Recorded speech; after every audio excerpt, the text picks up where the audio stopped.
My bad. We're on mute, guys. Good evening, everyone.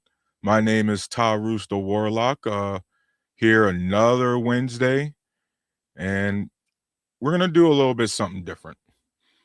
Um, I got two big issues I want to discuss. Do a quick update, real quick. We got about 3,000 uh troops from the 82nd Airborne readying up to deploy to Iran. So anybody who claimed that ground troops wasn't going to be a thing, ground troops are a thing. Um, One interesting tidbit that the U.S. Treasury dropped yesterday, guys. Apparently, our country, good old America, we are now insolvent. Uh, I believe that uh, we got about $6 trillion in assets, about $42 trillion in liabilities, and we now spend more than we actually bring in our GDP. Yo, I really want to know podcast. Yo, how you doing, man? Uh Good evening. I really hope you stay and chop it up with me after I get into this to the major topic. But for my minor topic, guys, I wanted to talk about the SAVE Act. For all you guys not aware, the SAVE Act, the Safeguard American Voter Eligibility Act, narrowly passed by the Republican controlled House, stalled in the Republican controlled Senate. A recent modification by Senate Republicans to attach a provision that would ban trans athletes in sports failed to pass along party lines. While not shocking, it's another pathetic example of Republicans being worried about all the wrong things at all the wrong times.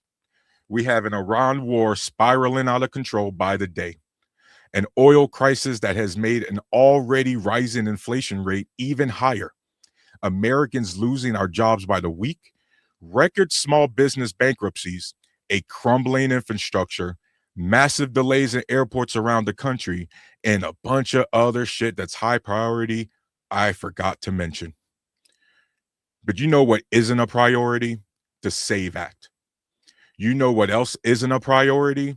Another culture war, specifically one aimed at the 0.002% of the athletic population here in America, that being the transgendered American athletes.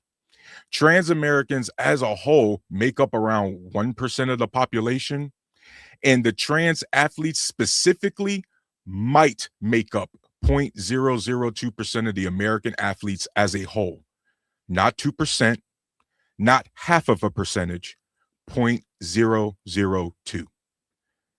And there might be that many. I'm probably overstating that number. The point is that the modification has nothing to do with election integrity. And so I'm glad it failed. Attaching this stupid ass anti trans provision to a highly redundant voting bill is not only a waste of everyone's time, it serves to something sinister. We already have federal laws on the books that state only US citizens can vote in federal elections. And we attest to that under penalty of perjury when we register to vote. States already have voter verification systems, not to mention the fact that non-citizens voting in our federal elections has always been extremely rare. And guess what? When evidence of voter fraud does pop up, those individuals get investigated, charged, and convicted like the system is designed to do. This bill does nothing but add burdensome red tape to our voting systems, and the rhetoric surrounding it only furthers to sow distrust in our election process more broadly amongst each other as Americans. So, what sinister purpose does the SAFE Act really serve? It serves as a catalyst to Trump's scheme to rig the 2026 midterms in his favor, based on continuous lies that the 2020 election was stolen from him. Trump recently instructed the feds to raid the Fulton County election office in Georgia, citing already debunked claims of voter fraud in 2020. These sort of actions are designed for voter suppression, historically Republicans win elections in federal government when voter turnout is low. At a GOP conference in Florida, Trump recently said, and I quote, "It will guarantee the midterms. If you don't get it, big trouble.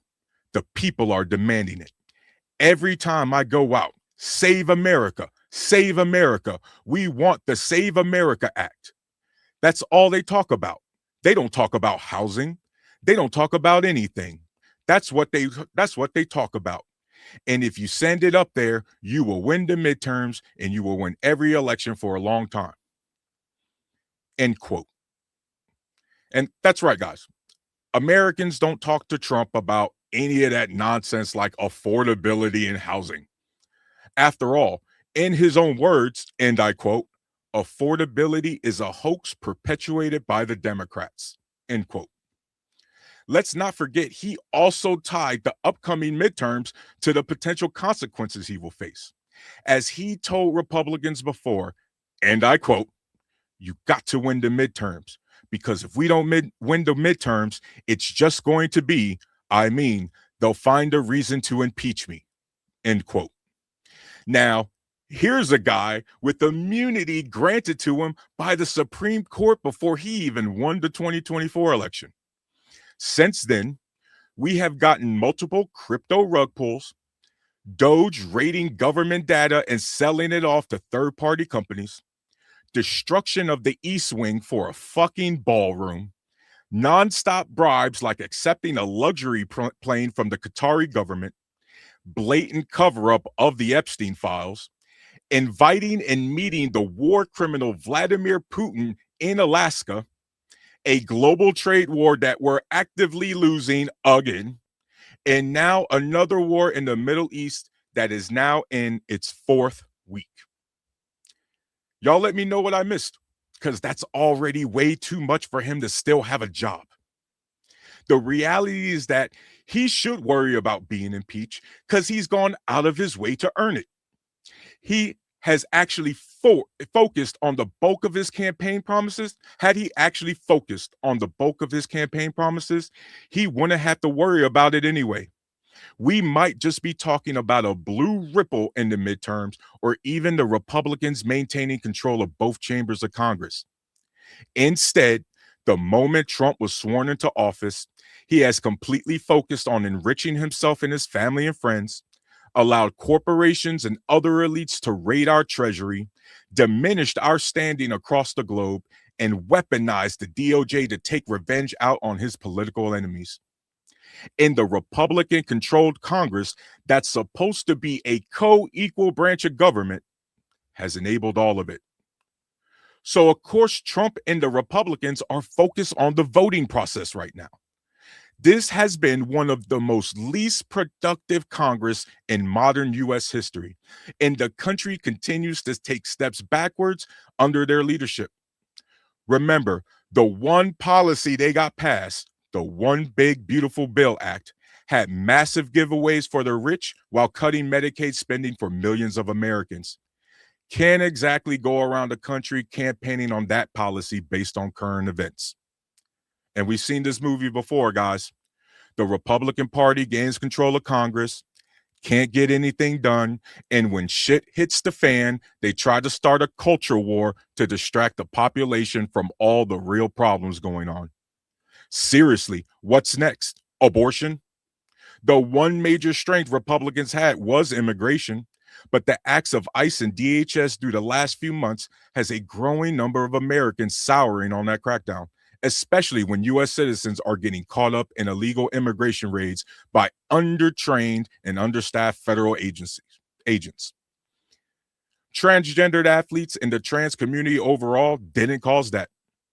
They aren't the reason housing costs continue to increase, why grocery and gas prices continue to rise, and they damn sure aren't the reason we're at war with Iran. But watch. Observe how many conservatives take the bait anyway, and happily. Somehow, transgendered athletes and redundant voting laws are going to force millions of conservatives to vote for more foreign wars, more tax cuts for the rich, less affordable health care, more job loss, continuous decline of our roads and bridges, covering up the sex trafficking of minors, and the further dysfunction that's taking over our country in the name of owning the libs. Because for some reason, a transgendered American wanting to play sports is taking it too far for conservatives. And that's more important than all the other shit going on in our country. Throughout our history, no demographic has engaged in identity politics more than the conservative American. The thankfully failed modification in the SAVE Act is just more evidence supporting that very point. I want to save my fellow Americans too. And yes, that includes conservatives, because the policies I support also benefit you. Because that's the point. It benefits the majority, regardless of political leanings. I'm not interested in voting against my own interests just to own the conservatives. That would be incredibly stupid. The SAVE Act does nothing to actually save or preserve anything except Trump's tyrannical ambitions. So I ask you all this. Come the midterms, will we as a nation vote to actually save America, or will Donald Trump be making Cuba great again next year? And so I want to look at some of the chats real quick. We got terrible times, but his promises are a lie. Hey man, don't let MAGA tell you that. They still believe. Hey, they doubling down on it right now. Kyler, you control political enemies. That's all you got to do. Amen.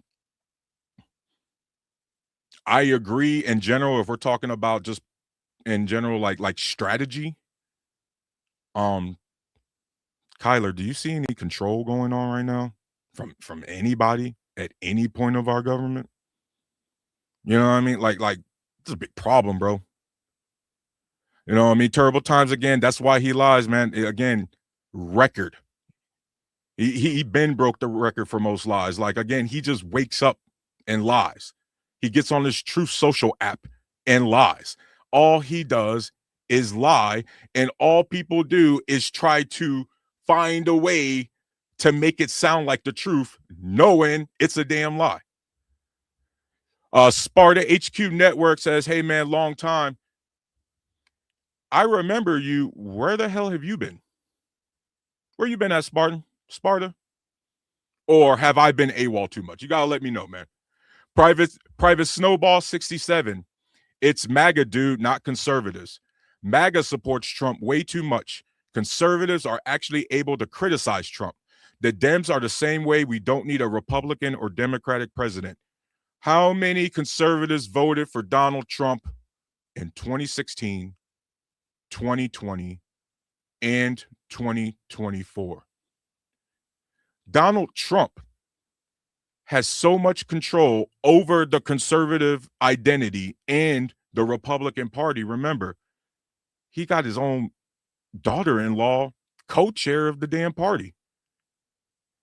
And as much as I use as much as I used to try to separate MAGA from conservatives, let's be clear, man, there's not much difference, because the traditional conservatives, Private Snowball, aka the neocons, are rooting for this war. If you haven't noticed, all the traditional conservatives are all on board because they love the military industrial complex.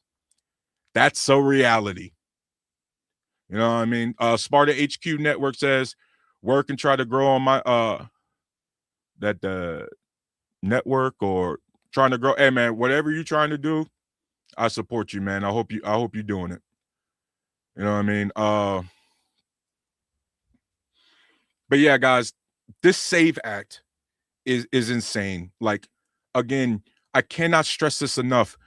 The law is redundant. We already testify under perjury when we go and register to vote that we are US citizens. It is already illegal for non-US citizens to vote in federal election. So you're literally passing a law to enforce the law already on the books, right? It doesn't make any sense. And then on top of that, they tried to freaking I wasn't even really trying to the trans modification was just really an example to show you guys how unserious they are. Because even if you're I know that this network specifically definitely leans conservative, and I'm definitely one of the few liberals on here. But it's just I don't know. Man, I don't know. I am so confused trying to figure out my fellow Americans that I literally just called a blank right now, and I think all y'all saw it. Private Snowball 67 says a good amount, but that doesn't mean they aren't able to criticize him.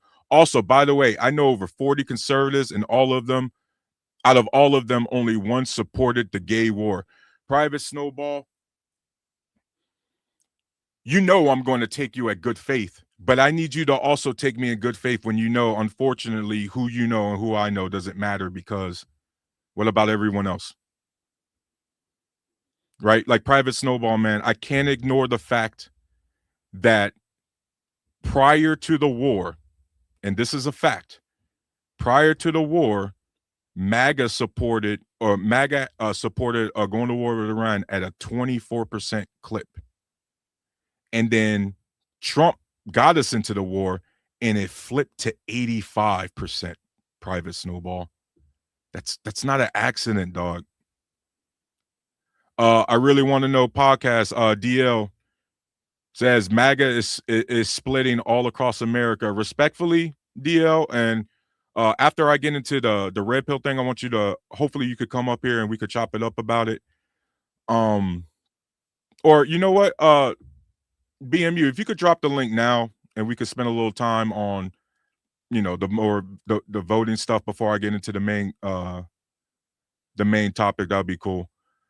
Again, DL, MAGA isn't really as split as we'd like to think. There's some vocal people and there's definitely some pissed off people, but again, man, look at how unfortunately the majority support it, and the majority of right-leaning people support it, because the majority of right-leaning people still be on this bump on your chest like a fucking gorilla, like might is right.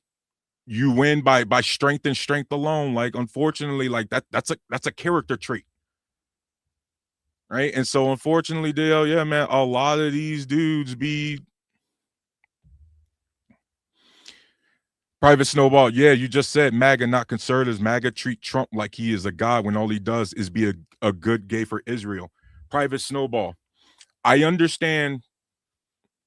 By the way, I love that you're doing this right now. Like, this is good. Conservatives are still cool with it, and they still rock with MAGA, and they still vote side by side with MAGA. So you can't really separate the two. Private Snowball. And then again, look at it with the war. Private Snowball. MAGA and conservatives as a whole have always supported Israel without question. Remember, unfortunately, we're supposed to have a separation of church and state, but they keep using religious doctrine to defend the crap that they're doing in the Middle East, right? And that's because, unfortunately, especially with evangelicals, Private Snowball, they really got this like doctrine or this biblical text that Israel has to survive in order for God to return, or some crazy stuff like that, right? And greater Israel, and it's just a whole bunch of crap that we shouldn't be involved with. But unfortunately, conservatives are going to use that religious angle. They're also going to use the neocon angle with the military industrial complex. You already know how bad that is. Combined with, yes, there's still significant portions of MAGA, and they're all in it together, man. At this point, it's like you trying to separate me as a progressive from the far left. Like it's not really gonna work out like that. Um, so yeah, guys, like think about everything we got going on. Our economy, God, I don't even know what we're gonna do about our economy, guys. We got so many things tanking right now. Tanking. And oh yeah, Iran rejected our peace plan or our peace deal we gave them. We apparently gave them before before I get into the main topic. Trump sent the fucking peace deal to Pakistan. So Pakistan could relay the damn peace the resolution to Iran. And yet he's up here telling our country and telling the world he's in direct contact with Iran. By the way, Iran rejected that shit.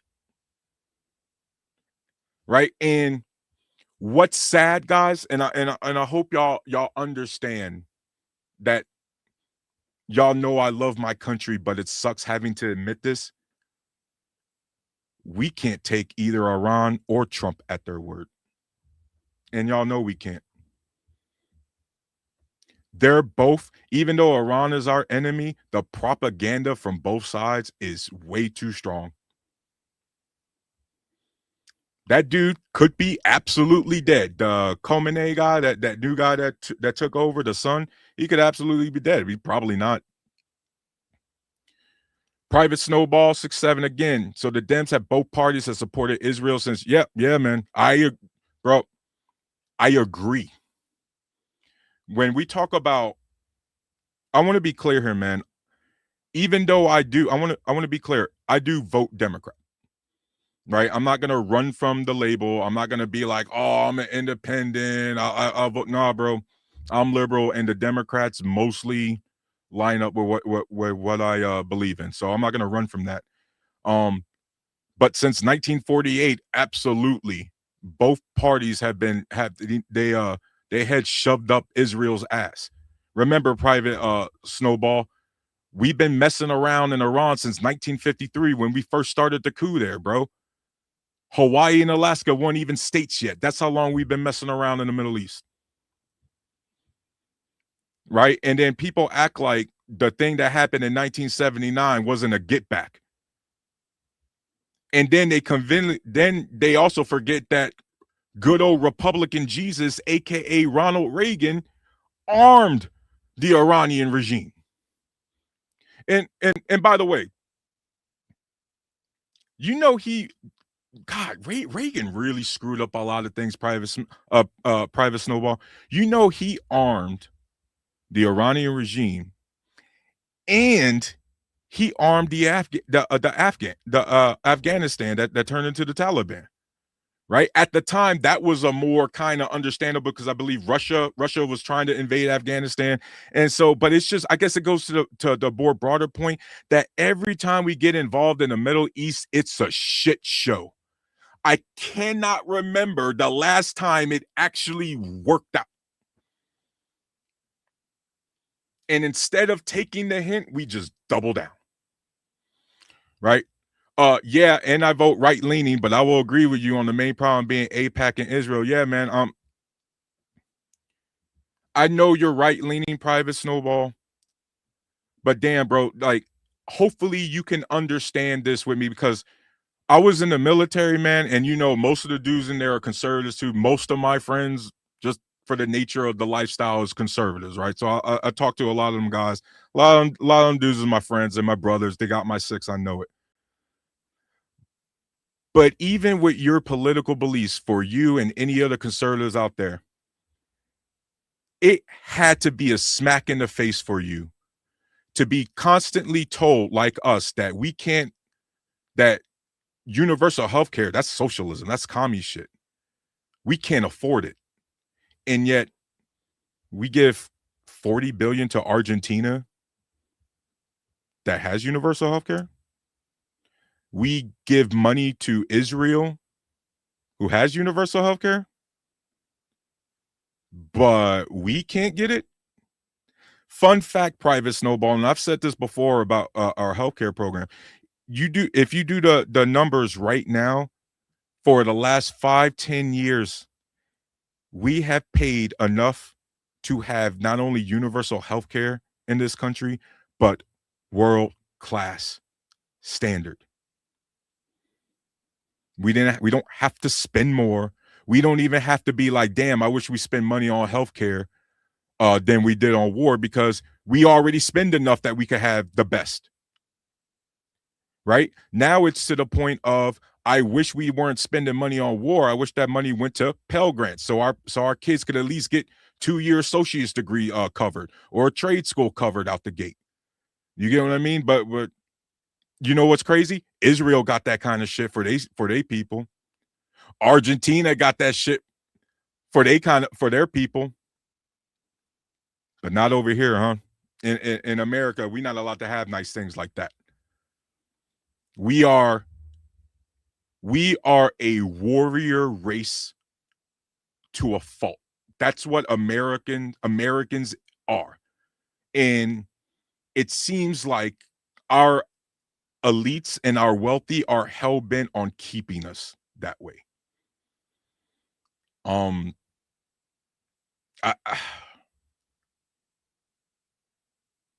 Bibi Netanyahu is the worst president we have ever had in our history, Private Snowball. And I mean that with every fiber of my body. But so now we're going to go ahead and get into the main stuff. Now, before I start the main topic, I need you guys, I want my single fathers, single dads, dudes that are just sloppy, messy in relationships. Basically, you guys who don't have a problem getting laid, let this go in one ear and out the other. Fortunately, YouTube demographic says that's not most of you. So this is probably going to hurt, guys. And tonight, what I want to talk about is how the red pill content that you're watching has turned you into a fucking loser. There has rapidly become a dire situation in this country where the internet and reality are now intertwined. Once two distinct spaces, the two have merged together over the last 6 years, creating new conflicts and widening existing divisions amongst American society, specifically between men and women as it relates to dating and relationships. These factors, combined with economic turmoil and a hyper-materialistic society such as ours, has created an issue in our country named the male loneliness crisis. Now, I'm not a dating coach. I'm not a relationship expert. None of that. I'm a normal guy who got lucky. Marriage going on 18 years, 2 children in high school, pets, and a mortgage. I'm going to be entering a new phase in my life in a couple years where we are becoming empty nesters and having conversations with wifey about financial plans or major renovation projects on our home have become more common as the months go by. Due to rising costs in every aspect of our lives, we are considering home additions due to the reality that our kids might have to stay with us longer for the first part of their adult lives. And that's okay. There's no fault of their own. They came in. There's a dysfunctional country. My marriage is like anyone else's marriage at this point, guys. It's been up and down, sometimes chaotic and unpredictable, epic and memorable, but mostly a positive experience I wouldn't trade for the world. A journey I don't want to end until I bite the dust due to old age. So when I first heard about this male loneliness crisis a few years ago, I was intrigued and was looking around YouTube and such to get more information on this issue. I'm used to navigating YouTube because I'm always watching how-to videos for small projects around the house. Obviously, based on my limited experience, most of the guys I know are either married, in relationships, or just messy individuals when it comes to women. The issues of guys having trouble staying in relationships or wavering commitment in marriage has always been a topic in a ton of communities since I can remember. So the conversation moving to the digital space wasn't surprising.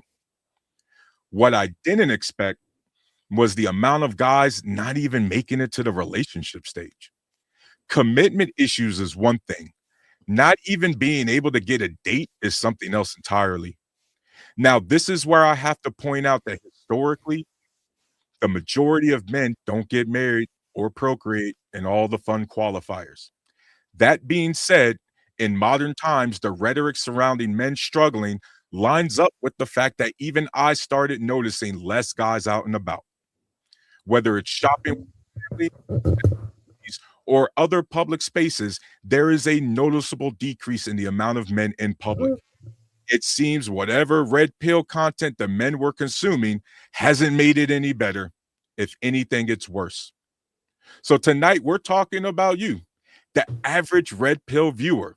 What unfortunately has become your typical American male loser. That's you, DL. I'm going on a monologue right now. I'm not talking about you, bro. So I was about to say, it's like that's you, DL. Like, what happened? But yeah, guys, that's for you watching. That's you, your typical American red pill content viewer.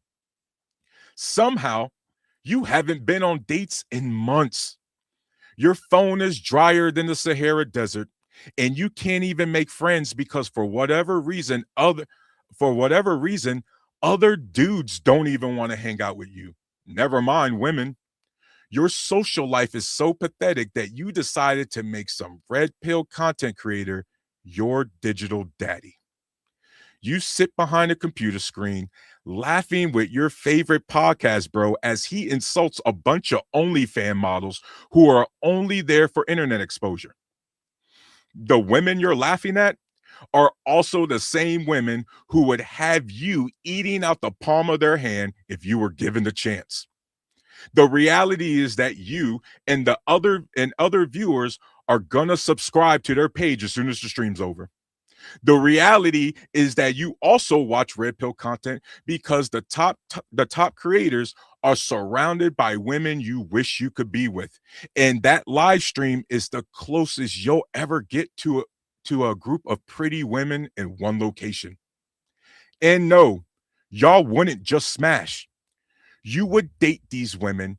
You would put a ring on it. By the way, somebody's putting the rings on these OnlyFans models. Somebody subscribed to their page, paying monthly, hoping she notices them. You specifically, you would jump all over that chance.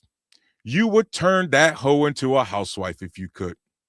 And what's crazy is there's dudes who have successfully pulled it off. We talked about it yesterday. But you're not that dude. You haven't been that dude, have you? You're not capable of that. The things you're currently capable isn't even good enough to elevate your own individual lifestyle, which is one of the reasons you went down the red pill path in the first place. But as we can see, whatever lessons you learned being in that space hasn't helped. Want to know why? Want to know how I know it hasn't helped? Because your favorite red pill creator has been in this space for a few years and their relationship status also hasn't changed, just like yours. Literally years of the same tired ass talking points, no evolution, no growth, just stale gender war after gender war topics over and over and over. Despite all the women getting put in their place on social media by these red pill creators, you still haven't gotten laid. The women that do get put up on a pedestal by the red pill guys also haven't shown an ounce of interest in you. Even the pygmies don't want you speaking to them. You're so desperate for attention that you really think the bartender likes you or that the stripper was really into you, because that's the closest you have come to consensual contact with a woman in a long ass time. Hell, Your digital daddy told you that every guy essentially has to pay for sex when it comes to dating, right? Even if that was remotely true, you're still too much of a broke ass loser to be part of that dating pool because somehow women working has directly prevented you from getting an education and a career. You don't get any attention from normal women, and you can't get any attention from women online with mental health problems. Other than maybe your coworkers, the only women you speak to on a regular basis are the ones in your family. Hell, I wouldn't be surprised if they didn't want to talk to you all that much, seeing as nobody else wants to. The few red pill content creators that have good intentions and want to actually help you better yourself, those channels don't get propped up by you. They don't have pretty streamers and OnlyFans models lined up on their show all the time. They don't have the OnlyFans models sitting there looking dumb, being asked gotcha questions for 3 hours at a time. But we all know the truth, right?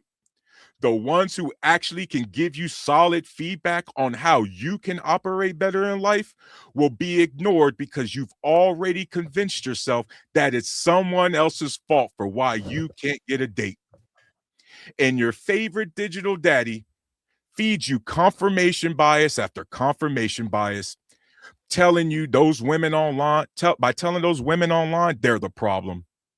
You and the other viewers eat that up all night, even though your digital daddy is trying to smash those same women right after the stream is over. But you're listening to IG models about only wanting wanting men with six-figure salaries and won't accept anything less, has you completely ignoring the actual realities of the world.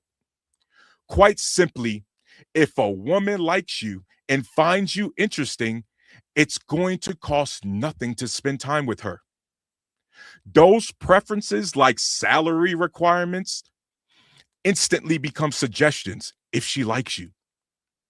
If they even remember the standards they had set in the first place. She doesn't care if your crib is messy, if you still live with your mom, even if you are a financial train wreck. Hell, we see women in this country every day fighting over broke ass men, even some with children from multiple women. We see plenty of women crash out and show loyalty for dudes rotting in prison as we speak.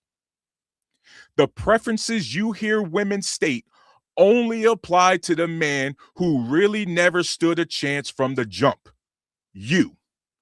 So if you find yourself talking with a woman who seems to be overly interested in what you have and what lifestyle you can provide her, that should be a red flag that you need to readily acknowledge and keep it moving.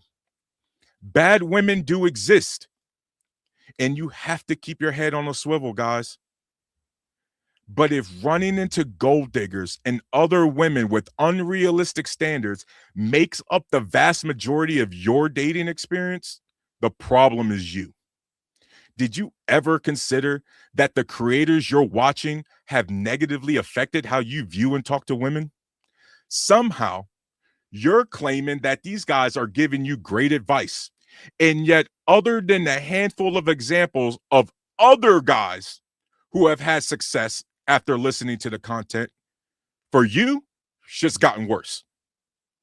And by the way, there's more of you than there ever been before now. A bunch of red pill losers. They're everywhere.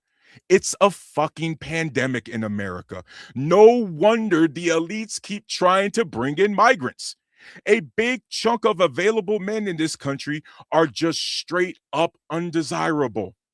And that includes you, bro. Not pointing at you, Uncle Jeff. You know I'm going on a diatribe right now. We see your buddies who call themselves passport bros failing miserably overseas. You know how much of a loser you gotta be to get rejected by women in impoverished countries? You're so trash that the visa ain't even worth it for them. Damn, son, that's just fucking pathetic. It's something about how you operate in life that attracts those kind of women. And what's worse is that they aren't even into you. That's why the standard seems so sky high to begin with. The standard doesn't exist for every guy, just you. You can make as much money as you want, be as physically fit as you can be, wear the best clothing, or hope certain demographics get kicked out the country just to increase your odds, but the women you're pursuing still won't choose you. She can have 2 or 3 baby daddies, finally come to her senses, even though it might be too late, and she still won't choose you. She could be an independent woman, hyper focused on her career that hits whatever stupid ass wall you red pillars talk about, and given a redo in her life, she still wouldn't choose you. Hell, bro, even the dudes that women go out here and settle with had at least met some of the expectations. But you, there were no expectations for you because you were never a serious choice. As you currently exist, you aren't worth choosing in any scenario. No matter how bad it gets in these extreme hypothetical situations you love coming up with as a way to trash women, she still isn't gonna date you because in her eyes, you're still a fucking loser. And the women who would be interested in you are the modern women you spend all day talking shit about. You know, that educated, independent woman. The one who doesn't need a man, she wants a man. The one who wants you based on your character, not the materialism you can or can't provide. The women who don't give a fuck about you playing video games because they also play video games. And who also want to save money and not run your pockets because it's too expensive in this country right now. But you're not interested in her. Why? Multiple reasons. But the main reason is because you can't even name a redeeming quality about you that doesn't revolve around money. How do you act in challenging situations? Are you reliable? Do you have empathy? Do you treat women like grown adults or like property? Who are you and who do you hope to be in the future? If things go south, will you be there? Those questions put you in a defensive posture because it's foreign to you. You either can't answer those questions or worse, won't because you know you ain't shit. And the women that really care about those qualities, you know, the majority of women, they don't look or speak like any of the glorified porn stars you watch on stream nonstop. Did you ever consider that these content creators are ruining your perception? Of course you haven't, because considerations of others is some beta male shit, right? You claim that feminism and technology ruined modern relationships, yet the fact that millions of men who designed and used the technology that has caused the most harm in our society is hardly ever brought up by you, if at all. The country from the top down is dysfunctional under our watch, not women. We men have molded society into what it is today. Every US president has been a man. All but one vice president has been a man. Most of our Fortune 500 companies have been and are currently ran by men. The US Congress is ran by the majority of men. State, local government, men. You see, the man that raised me, my dad, taught me to take responsibility for my actions, to be accountable for the things in my direct control.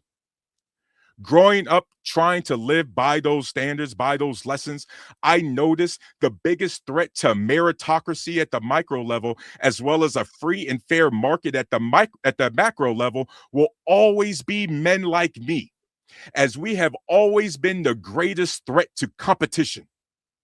You can see it at the highest levels today. Our pro-business capitalists do nothing but consolidate companies in order to control the market, not compete in it. Every tech startup is essentially has business models based around the hope that they get bought out, lacking any sort of long-term vision. That's that's men doing that, encouraging that. That's just one example of the kind of climate men have created in this country that we exist in today. And men specifically like you, not you, Anton, you know I'm going on a diatribe. Today's red pill loser has cheered that horse shit on for years. While average American men's life expectancy drops, suicide rates climb, drug addiction skyrockets, job losses pile up, the infrastructure crumbles, you decided to blame all of it on DEI, feminism, wokeness, the LBGT, and continue to be hyper focused on trying to police women and their alleged conduct. And yet you still have the fucking audacity to in another conversation or in another stream claim our country isn't focused on the important issues. Well, no shit. You aren't focused on the important issues either. And you voted for people who reflect your values. You don't say shit about our crumbling roads and bridges or any structural issues like healthcare. All you do is defend and uphold some vague image or stereotype about how masculine men are supposed to act without actually helping to solve one fucking thing in our country. The American man today is overly obsessed with culture wars, and that problem was championed by red pill losers such as yourself.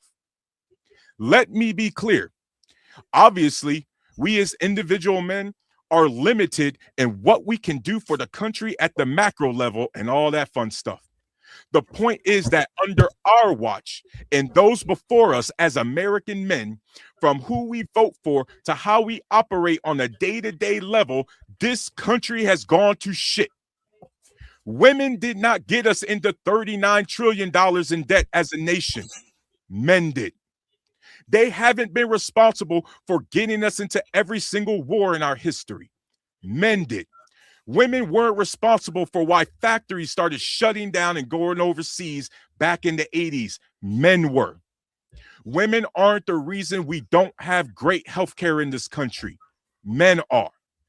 In today's world, one of the major reasons you're struggling in life because there's never been an easier time to call someone out on their bullshit. People who actually have time to do their research roll their eyes every time you open your mouth about just about anything. And let's be honest here. Nobody really wants to be around someone that's just full of shit all the time. Dudes just wanting to be homies don't want to be around people like that. You already know women don't want to be around dudes like that, at least not from a romantic perspective. And hell, guess what, red pill guy? You don't want to be around guys that's full of shit either. Yet you still haven't come to terms with the fact that you're the guy who's full of shit. Can the red pill losers like yourself change for the better? Be decent guys and not be full of shit? Absolutely. I believe in you. But it takes multiple steps.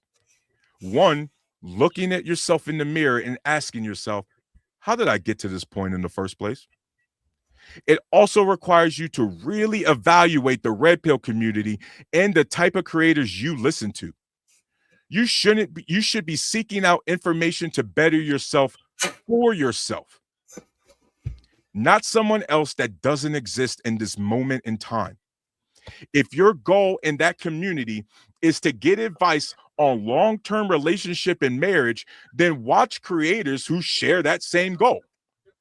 Don't listen to creators who have clearly told you they have no intentions on settling down in the near future. Make sure you aren't elevating those creators whose whole gimmick is to shit on IG models and OnlyFans models all day. If you are being honest when you tell people you're looking for real conversations and advice, don't watch guys who clearly play the I'm just a comedian and this is entertainment every time shit gets dicey. Stop claiming the guy running a sex cam operation in Romania is giving you sound long-term relationship advice, because he isn't. Listen, guys, it's easy to shit on all of you when all your talking points and discussing in real life situations come from 35-year-old and older podcast bros who take absolutely nothing serious and say a bunch of divisive, hateful shit disguised as edgy jokes. When you open your mouth, it's so easy to tell you only know the headlines because your favorite red pill creator only read the headlines. And you have super vague analysis on topic he probably shouldn't have touched to begin with.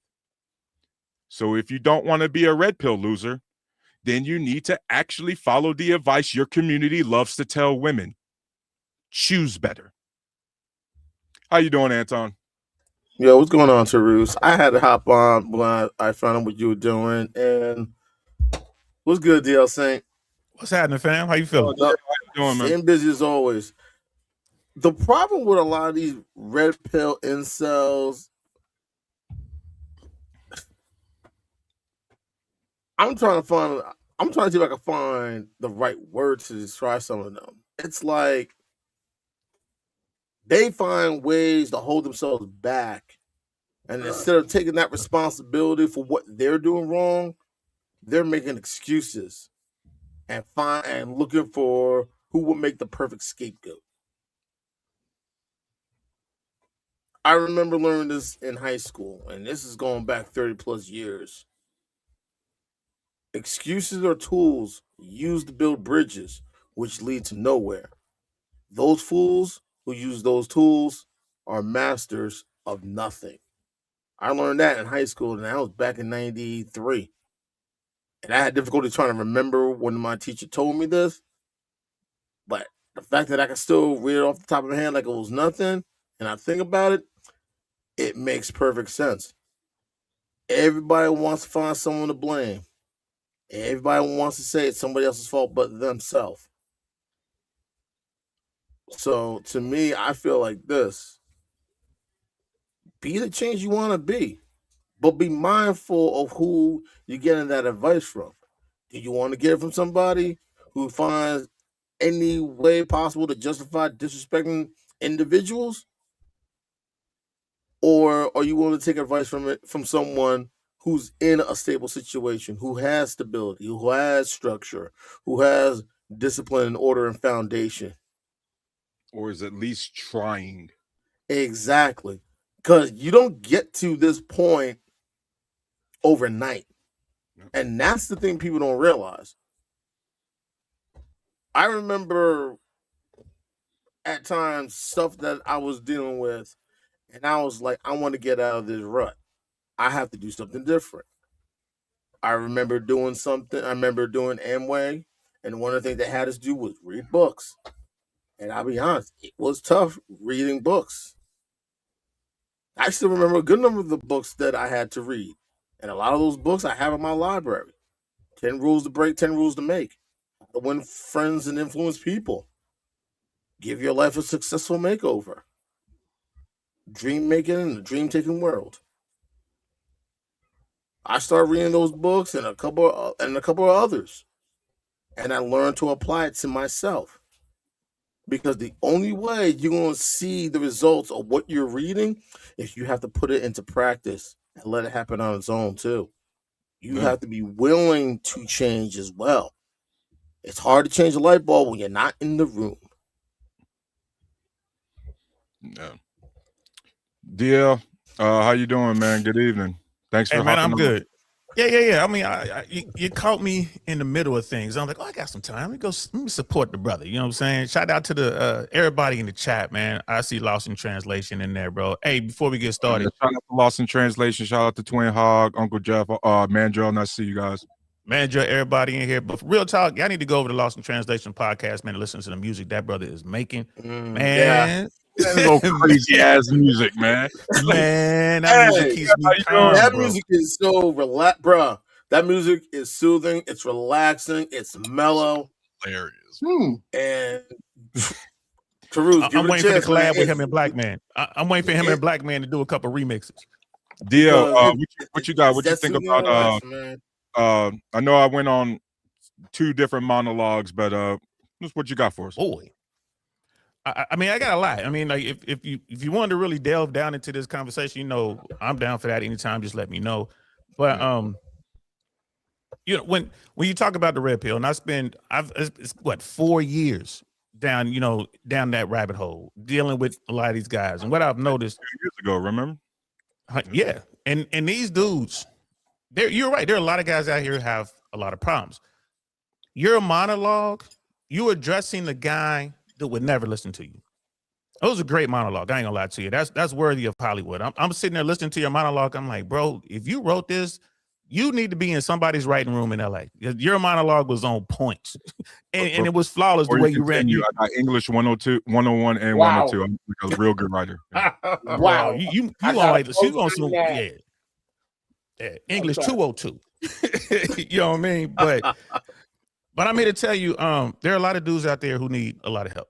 And the reason I'm still down that rabbit hole is I want to try to help them. Here I am, they holler at me like, yo, Uncle Saint in the building. And, the crazy stuff that you see, the clickbait and all that, the Inside the Manosphere documentary that what Louis Theroux did, all that's just red meat clickbait. That's just money. Louis Theroux is doing exactly what HS Tiki-Taki is doing. They're feeding the red meat to their base. And everyone's overlooking the guys who need the help. Now, in the red pill space, I'm making up numbers here, but I would say it's about 20-25% of the guys over there who really want to do better. And that same number of guys who do get better. Right? There's plenty of great information, there's real information in that space. But you got to know what you're looking for. You got to know how to move, because there's a lot of bullshit over there too. So yeah, because I wrote notes. I listened to your thing. I'm gonna write some notes down so I don't forget shit. You know what I mean? So men definitely have problems. And then women talk about these guys. They don't like these guys, like this red pill dude you're talking about, and what women are saying about this guy. And one of the things I always ask women, because they echo a lot of the things you were saying, Brother Trues. And I'll ask these women, who raised them dudes? You know what I mean? Like, who raised them dudes? Yep. When you see these young women out here with they little boys, how do they dress them little boys? You know what I mean? They get proud when they're like, oh, look, my son a little player, and my son is this and that. They raise the very dude right, that becomes this red pill, whatever. Either he's gonna ironically, DL, and ironically, those who do that, when they see that, they don't want to take responsibility. Like, oh, that ain't my fault. What? Exactly. Accept responsibility for what you created. Accept responsibility. I just finished a book. This is my first. I just completed a manuscript. This is my first book. I can't wait to release it. I'm a self-publisher, so I, still got a little work to do. I got to get it, published and everything. But here's the thing: the name of this particular book, and this book is made for the red pill space. The name of this book is "The Game That You Were Never Taught." That's the name of the book, and I go through and I address everything you're talking about here. And for that serious-minded man who's trying to make a difference in his life, he's going to read that book. And it's going to hopefully set him on the correct path to get to the success that you want. These dudes look at Justin Wilder, Myron Gaines, they look at the Tates, and, it's like, oh, rah, man, that cool. And they all in on it. You know why they all in on it? Because these dudes are really invisible. I don't, does anyone really understand what it means to be truly invisible? I know I didn't. I ain't never been invisible in my life. I try to hide. And I be getting seen. I lurk in the shadows, and they be seeing my ass. Do you know what it's like to go out there and be in front of people, and then come back 2 weeks later and they have no idea who you are? They just looking in your eyes, and that has to hurt, bro. And I ain't talking about just women. You going out there trying to be cool, and the dudes look over at you like, man, who was you? Hey, get up out of here, son. You know what I mean? That has to hurt, and this is all part of the problem. So I challenge people to, especially guys who got a little game, people who understand what's going on, to help. It's not enough to have a guy who's married and come back to the red pill world and say, you should live my life. Well, what's your life like, sir? Well, I got a wife who doesn't listen to me. She takes all my money, right? She dictate what happens in the house. She got my son thinking he's trans or whatever. And I'm not saying that's the case all the time, but she dresses my son up in girls' clothes. Like, well, why don't you do something about it? You're the man. Well, I don't mess anything up. Or if if she divorces me, I'm gonna lose half my stuff and I'm gonna have to pay child support. That's not the dude you want to get information from. If anything, you want to listen to him and like, man, how do I not get into that situation? I don't want to be him. And there's some people in the red pill space who can help you. I don't want to take up too much, space. You know what I mean? Because Uncle Jeff got to talk. But there are a lot of people out here pointing the fingers at the red pill world because they want to. They need a boogeyman.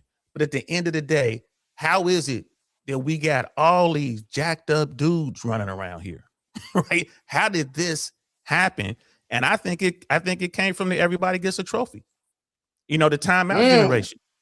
Right? You got all these boys out here ain't never been punched in their mouth. This is the first thing I ask these dudes when they come to me because I do the coaching thing.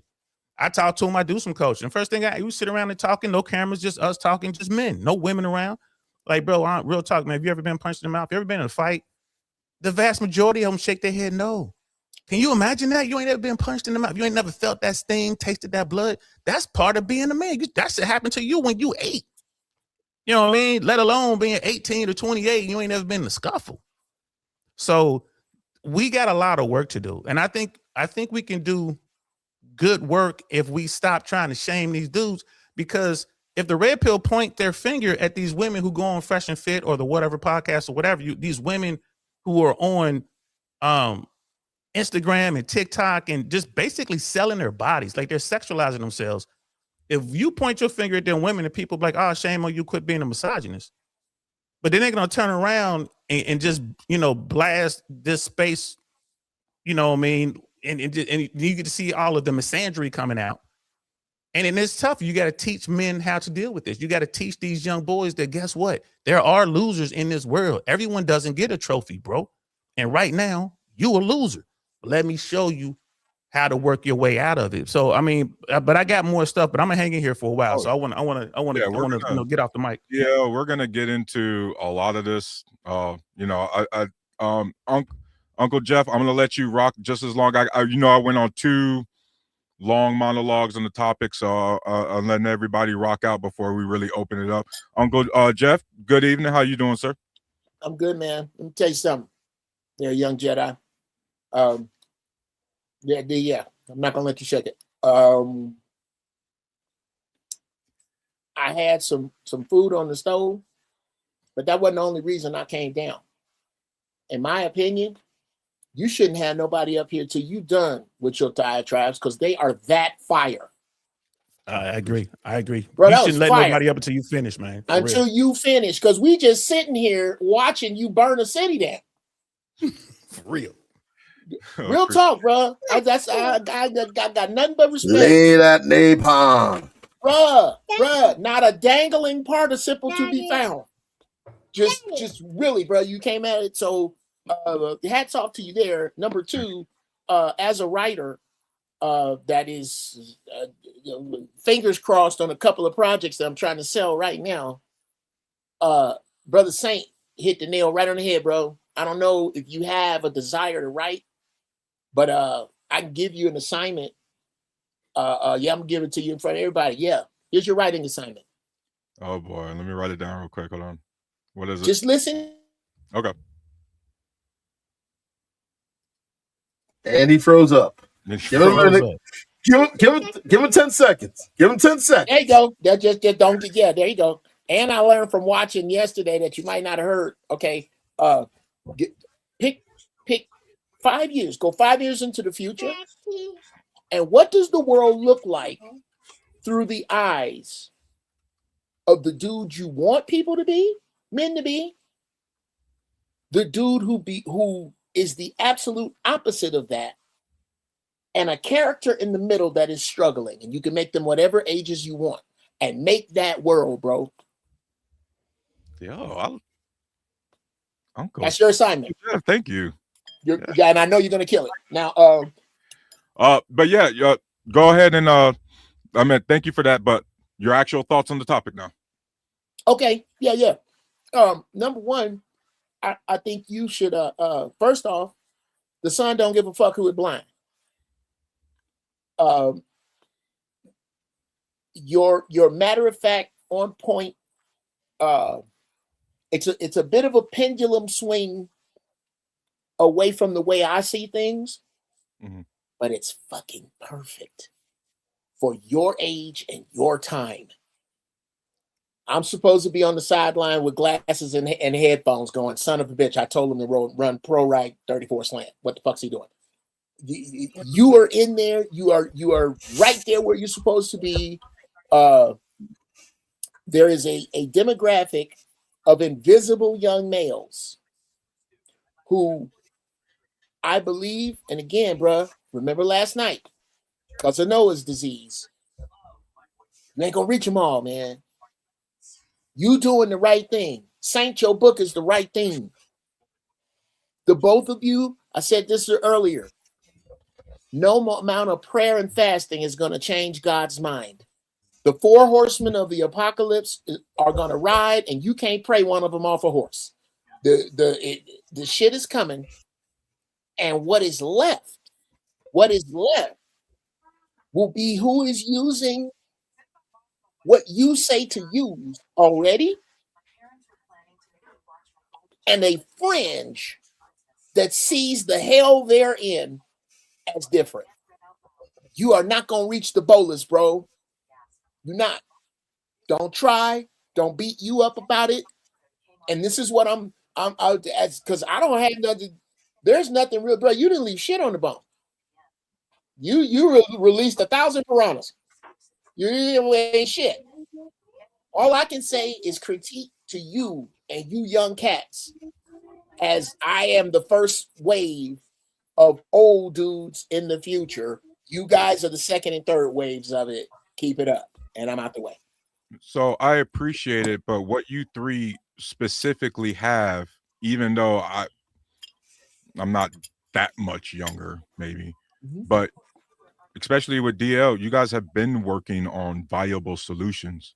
And so, yeah, I had the critique. And so maybe we can actually focus on what to do with that critique now. You get what I mean? Yeah, I'm feeling you on that, man. So I look at, I guess we should start with dating. You know, maybe we should start with, like, man, Unfiltered in the building. Maybe we should start with dating, right? You got these guys who are having trouble, like dating has always been tough, but then you also have, we're at an era where dating has changed completely. It's unrecognizable, man. Like technology has completely changed everything. And these guys are kind of trying to deal with that. They were already bad at the old school way. They never really got that training, right? And then they come into this, they're completely lost. So I would definitely say, man, you got to start with dating. And what are they dealing with, man? They're dealing with being ghosted, right? You're going through all this. You think you got a connection with this person, and all of a sudden, poof, they're gone like a ninja in a bunch of smoke. They're gone. They got to deal with that. They got to deal with the foodie date. You got women who go out with you and they have absolutely no intention of getting to know you, want to be with you, but you agreed to take them to Shay, expensive as hell, a place she can't afford because she's just as broke as you, but you paying for all this and she's taking pictures and all that, date's over, she's gone, then you get ghosted, right? They don't know how to deal with that, right? There's no real intentionality in dating anymore. You can't really approach someone at work if you don't know what you're doing, because you can get in a whole lot of trouble. HR is gonna send you a nasty gram because you paid LaRonda a compliment talking about your hair look nice, and then she go to HR saying he was joking about my hair because I got alopecia, whatever it's called, my hair fell out, and he's like, no, I thought you really looked good. He in trouble, so he don't know how to do that. They don't have any game, right? Like we can't overstate that enough. And again, it's what we're in that they think that everyone gets a trophy. So in their mind, they think they've already won when in fact they've been losing. So we definitely got to start with dating. DL, the best way I can look at that. Before you go, Anton, DL, Richard thinks we're clones. I guess the Chinese got it. That's hilarious. Yeah, we are, man. Go ahead. Yo, when you look, like, piggyback on what you're saying, DL, it's almost like a combination of an oh shit moment and walking blindfolded in the minefield. That's the best way I can describe it. Because it seems like no matter what you say or do, or don't say and don't do, you're going to get burned. Maybe the best way I can describe it, instead of a combination of a no shit moment and walking blindfolded in the minefield. Maybe the best way to describe it, a Kobayashi Maru, a no-win scenario. Because it just seems like, what the hell is going on? Like, you hear about how young people are doing things, and even my wife and I talked about it. We were talking about like all this nonsense too. And the one thing we both agreed upon is this: if we ever get divorced, we are not dating seriously again. Because it's just a clusterfuck. It's a clusterfuck. Plain and simple. It's like let me You muted yourself, Antoine. Good evening, by the way. Sorry about that. What's Sorry up, about that. All right. And I was saying, it just seems like the way things are going now, some people don't want to go on a blind date, but they have no qualms with a random hookup. Well, that's easy to understand. We're gonna BMU. What you real quick? Cody says, "Is this the Baldman support group?" Yeah, Shout out to Cody's King. Cody's King. Hey, before Black Man go, hey, real quick, if Private Snowball, if you're still in the chat, this is for you. I didn't know they stacked shit that high. I'm here with the anti-delusional committee. I just heard Tarus bring a hurricane, killed everybody, and expected everybody to come back and rebuild again. Right? He expected everybody that was dead to get back up and build again No. after he killed them. And so I want to say this. There are certain things that we do as men that a lot of people don't like. Tyrus, you are an avid gamer yourself. Yes. There's a lot of men online right now that say men that sit at home, grown men that play video games are bitch ass niggas because they sit at home, play the game, and their wife in the kitchen cooking and they playing video games. I'm a gamer myself. I love playing the game too. I've heard men on platforms that say grown men that play video games. I've heard old school men say these niggas get home. This is why we taking their wives and fucking their wives on their lunch break, is because they more concentrate on Madden 25 rather than their wives' thighs. So I've heard that before. I've heard a lot of things. They want to be the Call of Duty, so I gotta be on duty with their wives. All type of shit like that, right? They saying it, right? And I think that we can't get up here and tear down an entire generation of men who were raised by their mothers. And the majority of those men were son husbands. I know personally. I have a nephew who his mother doesn't allow him to take out the trash. He doesn't allow him to take. Oh no, she washes. He's a big ass 16-year-old boy. She washes clothes. She make his bed. He don't take out no trash. What kind of man is he gonna be? The fuck? It's gonna be the same man that you're describing, but we're not going to the root of the problem. The root of the problem is that we talked about it last night. The root The root of the problem is that we're going outside. I don't understand. Let me reference this. Let me say this. Maybe y'all can help me. Uncle Jeff, when you go to the bank, you have a debit card, correct? Yes, sir.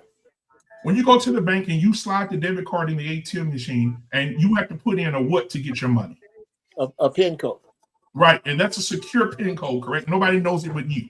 That is correct. My wife. Okay, all right. If you don't have insurance, or you don't have any bank coverage for your checking account or your savings account, and somebody gets that PIN number, would you go to a stranger and say, hey, listen, hold my card, the PIN number is 3454? Would you do that? No.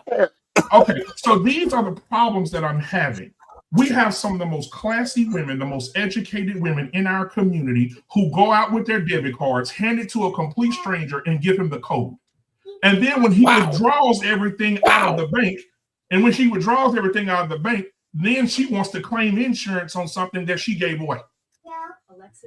This is the problem. And I don't know why we're not addressing the problem. We can sit up here and say, men did it, and it was all about the men, and it was You know men why? did it. And guess what? Guess what? I've seen evil women in my family. I've seen evil women at my job. My sister is evil. My mama's had evil moments. Why can't we talk about it? Every time I hear a grown man get on these platforms and downgrade other men who look like him, it just gives me the Tupac syndrome. It gives me the Tupac syndrome because Tupac loved his crackhead mama, the whole crackhead mama, but he said he didn't want to have no feelings for his daddy. And I'm that did not know that his daddy was alive because she lied and told him he was dead. Exactly. Continue BMU making you feel that way because there are thousands upon thousands of these red pill guys with these panels trashing women all day. And BMU, unfortunately, you proved my monologue right, because here I am as a man addressing other men about the shit we gotta do, and the first thing out of your mouth was, what about the women's?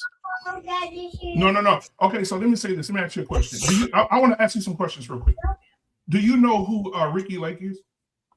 Yep. I've heard of him. Oh, you don't know her? You don't know who I do. Before my time. Who No, I that do. is? I hear She somebody had baby. a talk show. She used to be an actress. She had a talk show for a period of time. Yeah. Oh, okay. I want to ask those questions because he said he didn't know who she was.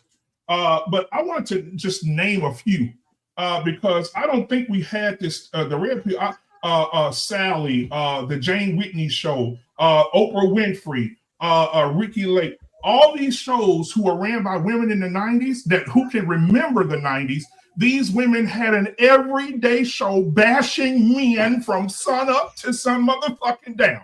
And then now, 10 years, 20 years later, the red pill comes, everybody gets fucking amnesia about the last 30 years of television where they put men on stage and manipulated them and emasculated them in front of millions of people on these talk shows. And then when men start speaking up and saying, and then Tyrus, no offense to you, but all the men in this red pill space, they're talking about the women in our culture. Tyrus, you don't have that problem. You're not dealing with no black woman, sir. Why my tolerance for men? This is why I have such a high standard for men, and my tolerance level for men is super low. Because BMU, respectfully, as my brother, you just said a whole bunch of horse shit. Like, you right now just gave all these fucking dudes a participation trophy. Absolutely not.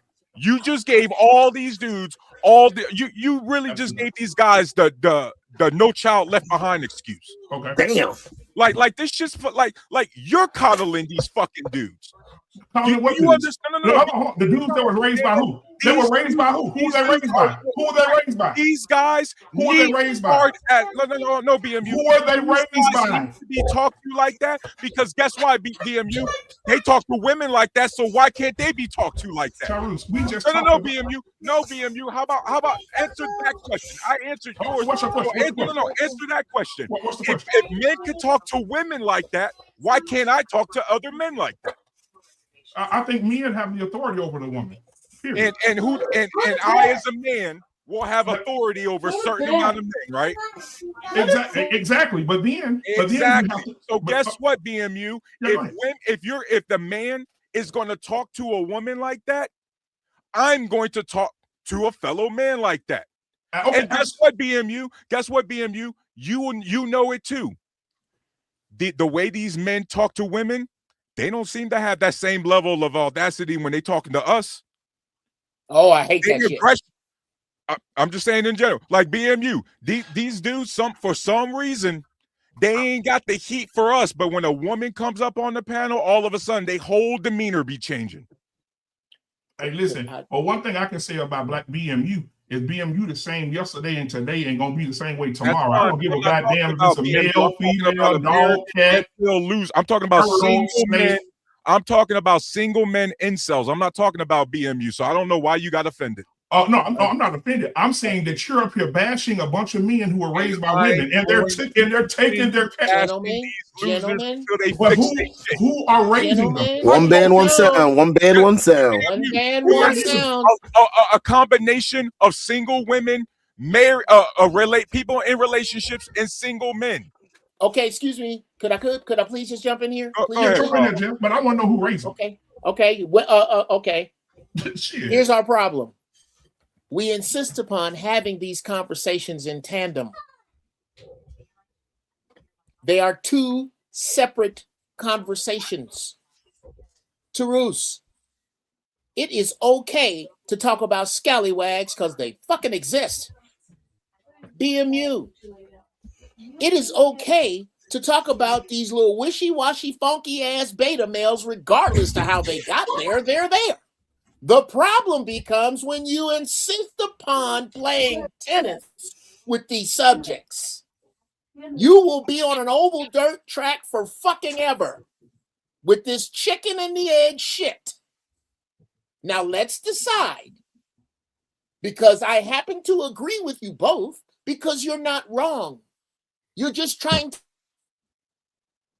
Oh man, he was cooking too. Damn, he froze. No, give him 10 seconds. Give him 10 seconds. Give him 10 seconds. 5, 4. I agree with you both. It's just the problem is you're making a peanut butter and mayonnaise sandwich right now. Let's either talk about peanut butter or let's talk about mayonnaise. And we can talk about them both, but we need to give 30 minutes to peanut butter and 30 minutes to mayonnaise. Yes, it's some funky. I don't believe any man I respect would have his son. We're gonna start calling them nail polishers, BMU. I don't believe that any man on his own We okay with that though. raises a nail polisher. However, there are 100 ways to become a nail polisher. Partly, and a few of those ways is because some of your daddies left. I'm still trying to get over the peanut butter and mayonnaise thing. That's not something I want to eat. But like DL Saint, exactly. but think about what DL Saint just said. DL Saint just So wait, guys. One band, one guys, sound. One band, one sound. Guys, if I may, let's figure that part out right the fuck now. Are we making a peanut butter sandwich or are we making a mayonnaise sandwich? We can make both, but we cannot talk about them together because it is counter fucking productive. Can we agree on that? Yeah, we can agree. And since this is my show, Your show. Yeah, Then we're gonna talk and about you that. guys talk about women's all the other shows. That's what Absolutely. we're gonna talk about tonight, BMU. The men. Men. Let's That talk about takes the care men. of that. And listen, and that's my point. It's like you have a hard on from talking about niggas. I don't understand it. I don't understand. It's like your dick get hard when you get to talking about men. The men. It's that feminine There's fucking the shit guy that pisses me off. You know what? It's that Out of feminine respect, shit that pisses me I'm gonna off. fall back. I'm gonna fall back on that one. Yes, because the reason I said that is because you take so much. Right now we are in every position. We maintain all the positions that matter as far as leadership and influence. Absolutely. The women even today with all their independence still like in general to follow a man's lead. So yes, I'm going to focus on the fucking men because we are the so-called leaders. BMU, if I was to listen to you, then yes, I would. My wife would wear the pants in the house because I'd be worried about, what's my wife doing? What is she not doing? Baby, why can't you change? Well, damn, BMU, if the woman is the one who has to do all the change and you just told me she's the leader and not the dude. You're telling me I'm talking to the wrong person. BMU, if I go to your house, I shouldn't have talked to you. I should talk to your wife because she's capable of adapting and evolving. So Absolutely. we still talking about these together. Okay, I tried. No, Uncle Jeff. I just want to make the point. Today, I'm talking about men.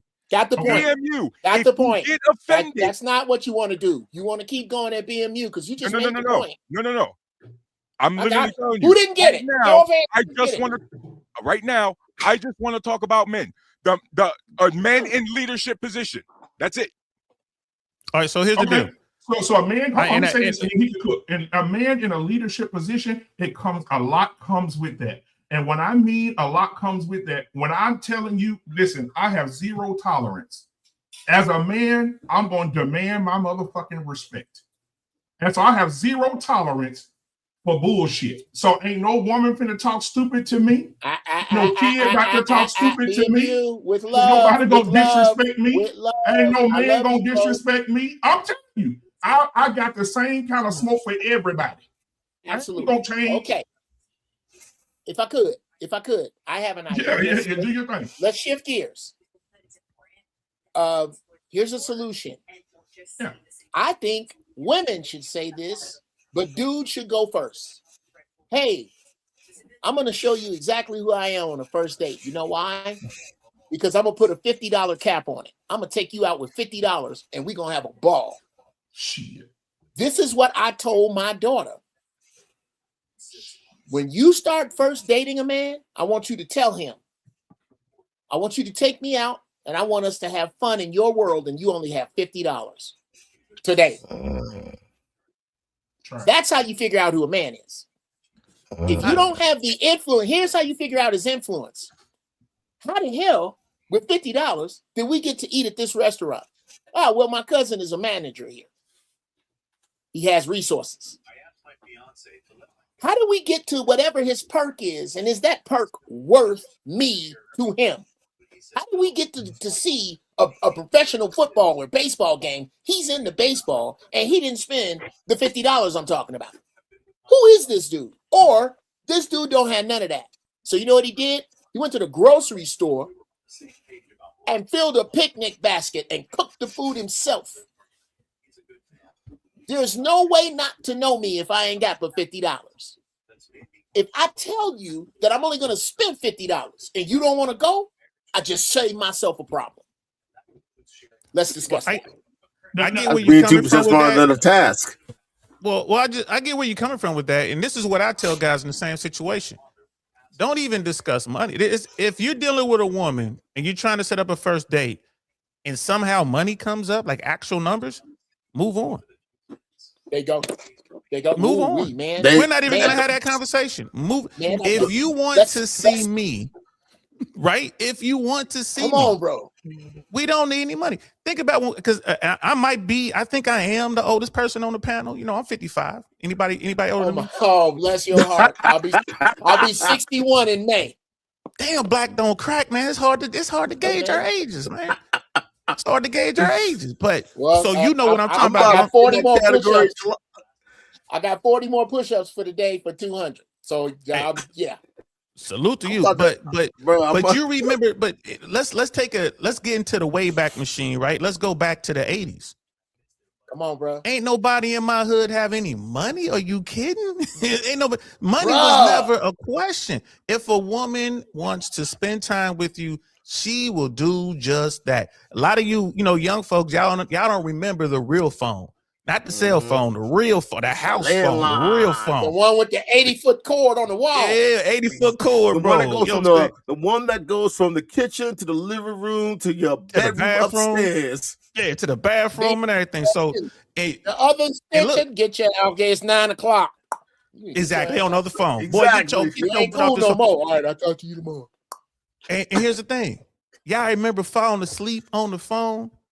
Oh, remember who was that? Who was that? LL Cool J talking on the telephone for hours at a time, or else I was your house and you was at mine. No, that's LL wasn't Houdini. talking about no money. That's Houdini. That was Houdini. Yeah, Houdini. Friends. Houdini. Y'all, I might not be the oldest, but I think my brain done rotted faster than y'all. Man, all the times I bump my head on the drop zone, I used to be a parachute. Your head's always in the clouds. That's why. But nah, bro. Well, yeah, for a little bit. I'm gonna tell y'all what I told R-Pain, because he helped paint the Titanic. I told R-Pain, stop picking on the old man. If I just want you guys, I'm my ears on the ground, guys. And I understand back in the day, yes, I'm in my early 40s. Yes, I used to be on the phone and fall asleep on the phone. There was some of the most beautiful times where boys had to actually go up to girls and have a conversation. How about that? Guys, I have a wake-up call for you. That doesn't exist anymore. And the type of people who are being birthed from this, especially the dudes, when you can sit at home and FaceTime your girl for 6 hours and you'll have to go out with her. You can sit on the phone and talk to her. or you can sit on the phone. Like men do not, they don't, it's not required. It's not required for men to do the things that we used to do to get women or girls. It's so much, and I'll say this because I have young children. It is so much easier for boys now. Oh my God. To just fuck and have sex. And I wish that Dr. Nakumbe was not working for the federal government right now. And I wish that he could come back on his network and tell Tyrus the statistics, because he has a PhD in this thing.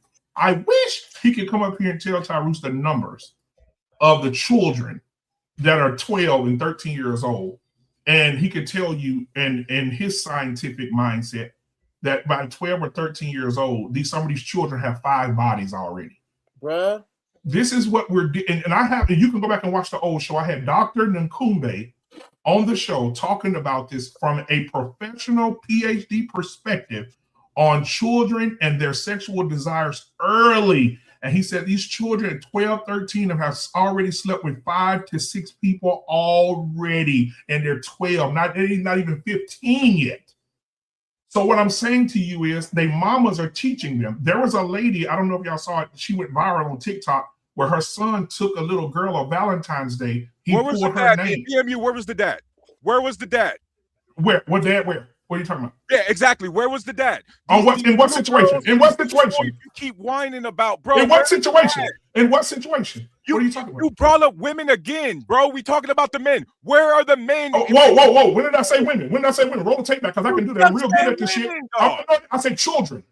No, bro. You say girl or boy. There's this women. They being raised by these women. You literally. Whoa. When I did not just say that. I said children. And then I said, there was this lady on TikTok talking about her. Tape back, I said, yes. I said the woman had a son. He picked a name out of a Valentine's Day bucket.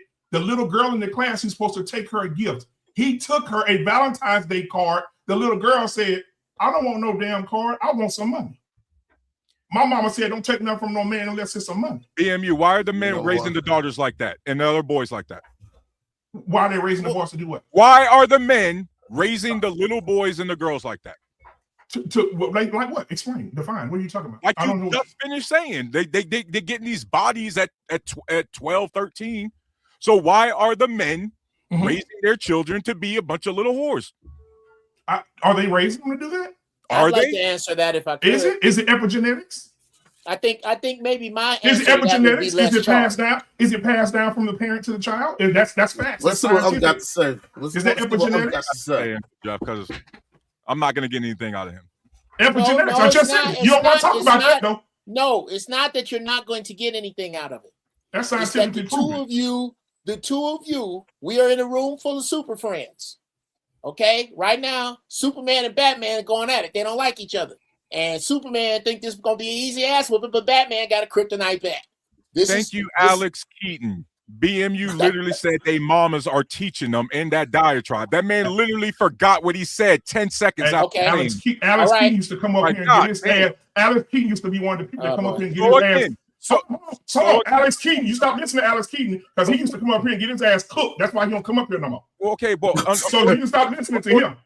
Hold on. One band, one sound. One band, one sound. Leave him down there. Hold on. If I could jump up his ass up real good. Leave him down there. If I could jump up real quick. So we went back in the Wayback Machine and we were talking about how we were dating and how we were learning today. Like we're on the phone, no one has any money. The point I wanted to get to is I remember vividly going out countless times as a teenager and then as a young adult, just walking in the park. We used to go up to the park every Sunday in Cincinnati and just walk around hollering at chicks all day, every day. So when I talk to these young guys now, jumping back, jump cut back to reality. When I talk to these young boys and these young men, and they start complaining about how women want money. They want money just, you got to cash out them just for them to answer the phone. I'm like, why are you talking to that woman? Because the situation we're in now is because of men. And when you get into the red pill world, like when you really get into the red pill world, every dude to tell you it's the man's fault. Don't care what your situation is. I said every day I do a live. If I do a live, we're talking about this sort of stuff. I'm like, man, it's my fault. I know what happens in the family court system because I'm the one who smashed and shot up the club with this crazy chick. I knew she was crazy. I thought I could, change her home to a housewife. I didn't think she was too far gone. I ignored all the all the red flags. Right? I went outside when my head wasn't right. I broke every one of my personal rules. I knew better, and I got caught up. It's my fault. It's not her fault. I don't blame the state. I think the rules are asinine. I don't think anyone should be out here paying $15,000, $25,000, $55,000 a year or more on child support for a child. And when the government keeps you away from your child, you know what I mean? So, and those rules might change, but it's my fault as a man. And that's what I tell these dudes. So if you're dealing with a woman who refuses to go out with you to get some ice cream, hell, you willing to buy the ice cream. Coffee dates and ice cream ain't cheap. You know what I mean? Like, you willing to buy that shit. If she won't do that, then move on to the next woman, because there's another woman out there who would love to go out and get to know you. That is it may or may not work. It may or may not work, Tyrus. But I recommend that you guys go back. I did a video with my son, and I had a conversation with my son. I don't know if you saw that because a lot of people say, "Oh, we talk about the women's." I have a whole goddamn show I did with my son, and I think you guys should go. Questions, yeah, I know. Yeah, I told him what to say, how to handle things, and one of the things that you got to teach your son is the rules that I gave that I got so much pushback for. And anybody that's been rocking with me for a long time know that the women cook my ass because of the things I told my son to do, the responsibility my son's supposed to have. I say, when you go out on a date, son, make sure you're in a dark place, in a dark car, in a dark area where nobody's at. Make sure you FaceTime somebody. Make sure you have some type of visual where somebody can see you, because anything have line of sight of everything. Yeah, anybody can see you. Anybody can accuse you of something. So we need to make sure the video. I know it may seem extreme, but I need you to do that. When you're talking to a woman, you want to make sure you ask these questions. You want to make sure when you're dating her, you want to ask specific questions, because for everything that she has done, there's a consequence for what she has done. So you want to ask questions. Hey, how is your mom and dad? How's your relationship with your dad? How's your relationship with your mom? Right? My dad, if she starts saying my dad ain't shit and my mom was a bitch, you already know that's one red flag. If you see, ask her, hey, listen, I understand that you may be sexually, you're sexually active. We both may be sexually active. Hey, listen, how many times have you went to an abortion clinic? Because I know with the abortion comes trauma, and I know untreated trauma is something that we may have to look at, moving future, and we may want to have a baby of our own one day. So how many abortions have you had? I need to know these things, because when I get in a relationship with you, I need to know these things, because when these things come up and you start snapping at me, or these things, all these men that don't come in you, and you start to manifest these atmospheres from all these men that you slept with, I need to know what I'm dealing with. And I tell my son, ask those questions. Ask them. Then I don't care who get offended. If she get offended, you know what it is. If she gets offended, that means that you have hit a nerve. That means that you have tapped into something that would have caused you problems 10 years from now. Thank you for snapping on me or going off on me for asking you these questions. I saved myself some time and I dodged the bullet. So, Uncle Jeff, I'm gonna let you in real quick. Just DL, I agree with you up into the family court thing, and the reason why is because just like women, just like men could pull a fast one on women, there's women who be Decepticons too, bro. Like, a lot of times when it comes to relationships, both men and women, you don't find out about that person till it's the hard way, bro, till it's too late. You know what I mean? Just real quick before Brother Jeff goes. So the family court thing, that's either or, but I agree with you on the initial part about like how you operate. We agree, Tyrus. And just real quick, and before the same thing. Before Uncle Jeff goes real quick to what you were saying, yeah, they're Decepticons on both sides, and this is another red pill tenet. You must vet this woman, and I tell them for at least 2 years, and that's when all that stuff comes out. And so go ahead, Uncle Jeff. Okay, because yes, I'm gonna co-sign that as a victim of the California family court system. Don't tell me you in Van Nuys court. Don't tell me you in the Van Nuys court out there, bro. No. Oh, bruh, no. I'm 111 South Hill, and stood in that hallway. Okay, Hill's a little bit better. It's not much better, but the Van Nuys. Oh no, I got a friend. I have a friend And I'll because I'm really pushing for fathers' rights. I'm going to put it out there. I got a friend. Shout out to my man Evan Lionel, hilarious comedian who has a storied horrible family court. His shit. You talk him and me. I'm a close second. But that anyway. Let's get back over here. Number one, let me deal with your agreement, BMU and Tarus. Where you agree is that you're both making sandwiches. Yours is a mayonnaise sandwich. This is a peanut butter sandwich, or whichever. But we agree Both because making sandwiches. we're both making sandwiches, but they're not the same. We are all smart here. The thing that BMU that all of you have brought up points to getting to males to understand the importance of their seed, importance of bloodline. Love it. Mm-hmm. And what is your goal? This is the importance of whores. What do you think in coming to America? Sowing your royal oats. Mm-hmm. Yes. Whores have a place. Once I am emperor, Uncle Jeff, Emperor 2028. I believe in my body, my choice. Absolutely. To include prostitutes. That's their body, it's their choice.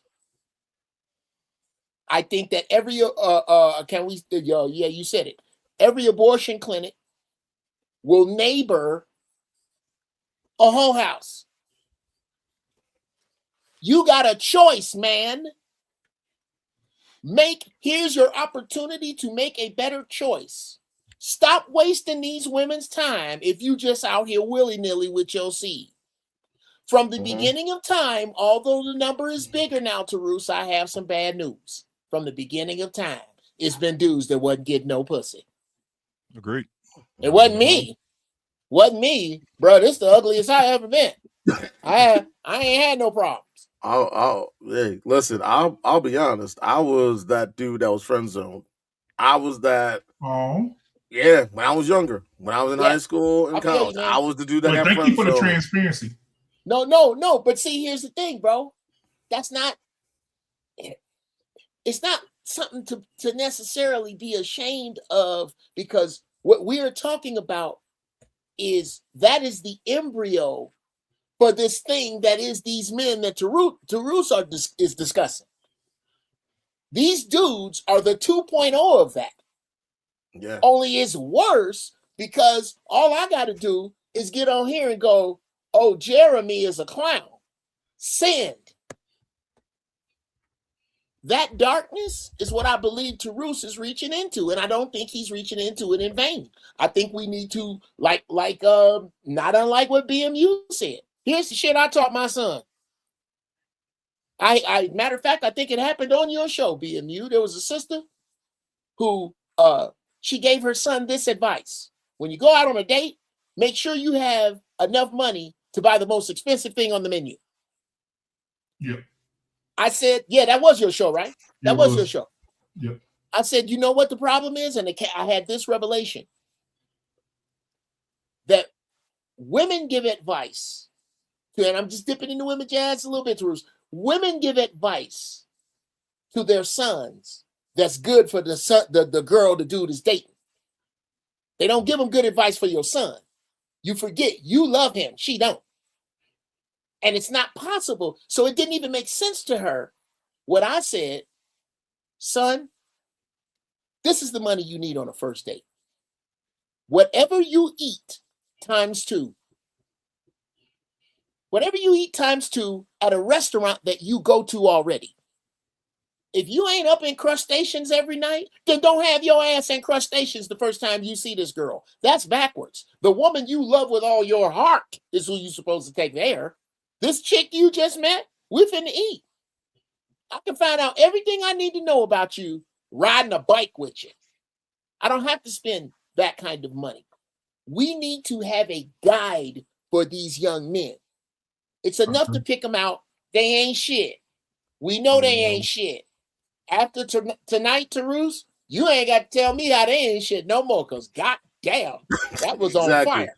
Exactly. That was on fire, bro. 3-pointer from 3-pointer from across the street buying a Snicker. It was perfect. I have nothing to say about it. What's the solution for it? Uncle Jeff, I have a question. Agreed. Yes, sir. I have a question for the entire panel from me. Over the last, my sister-in-law, shout out to her. What's up, Megan? She lives in Houston. She is a director at a hospital there, one of the directors of HR at one of those hospitals there. And we had a discussion yesterday. She said, brother, I want to talk to you about something that you could probably talk about on your show. I said, okay, sis, what's up? She said, we just got a report after the rodeo of the STI count here in Houston after it's over. I said, okay.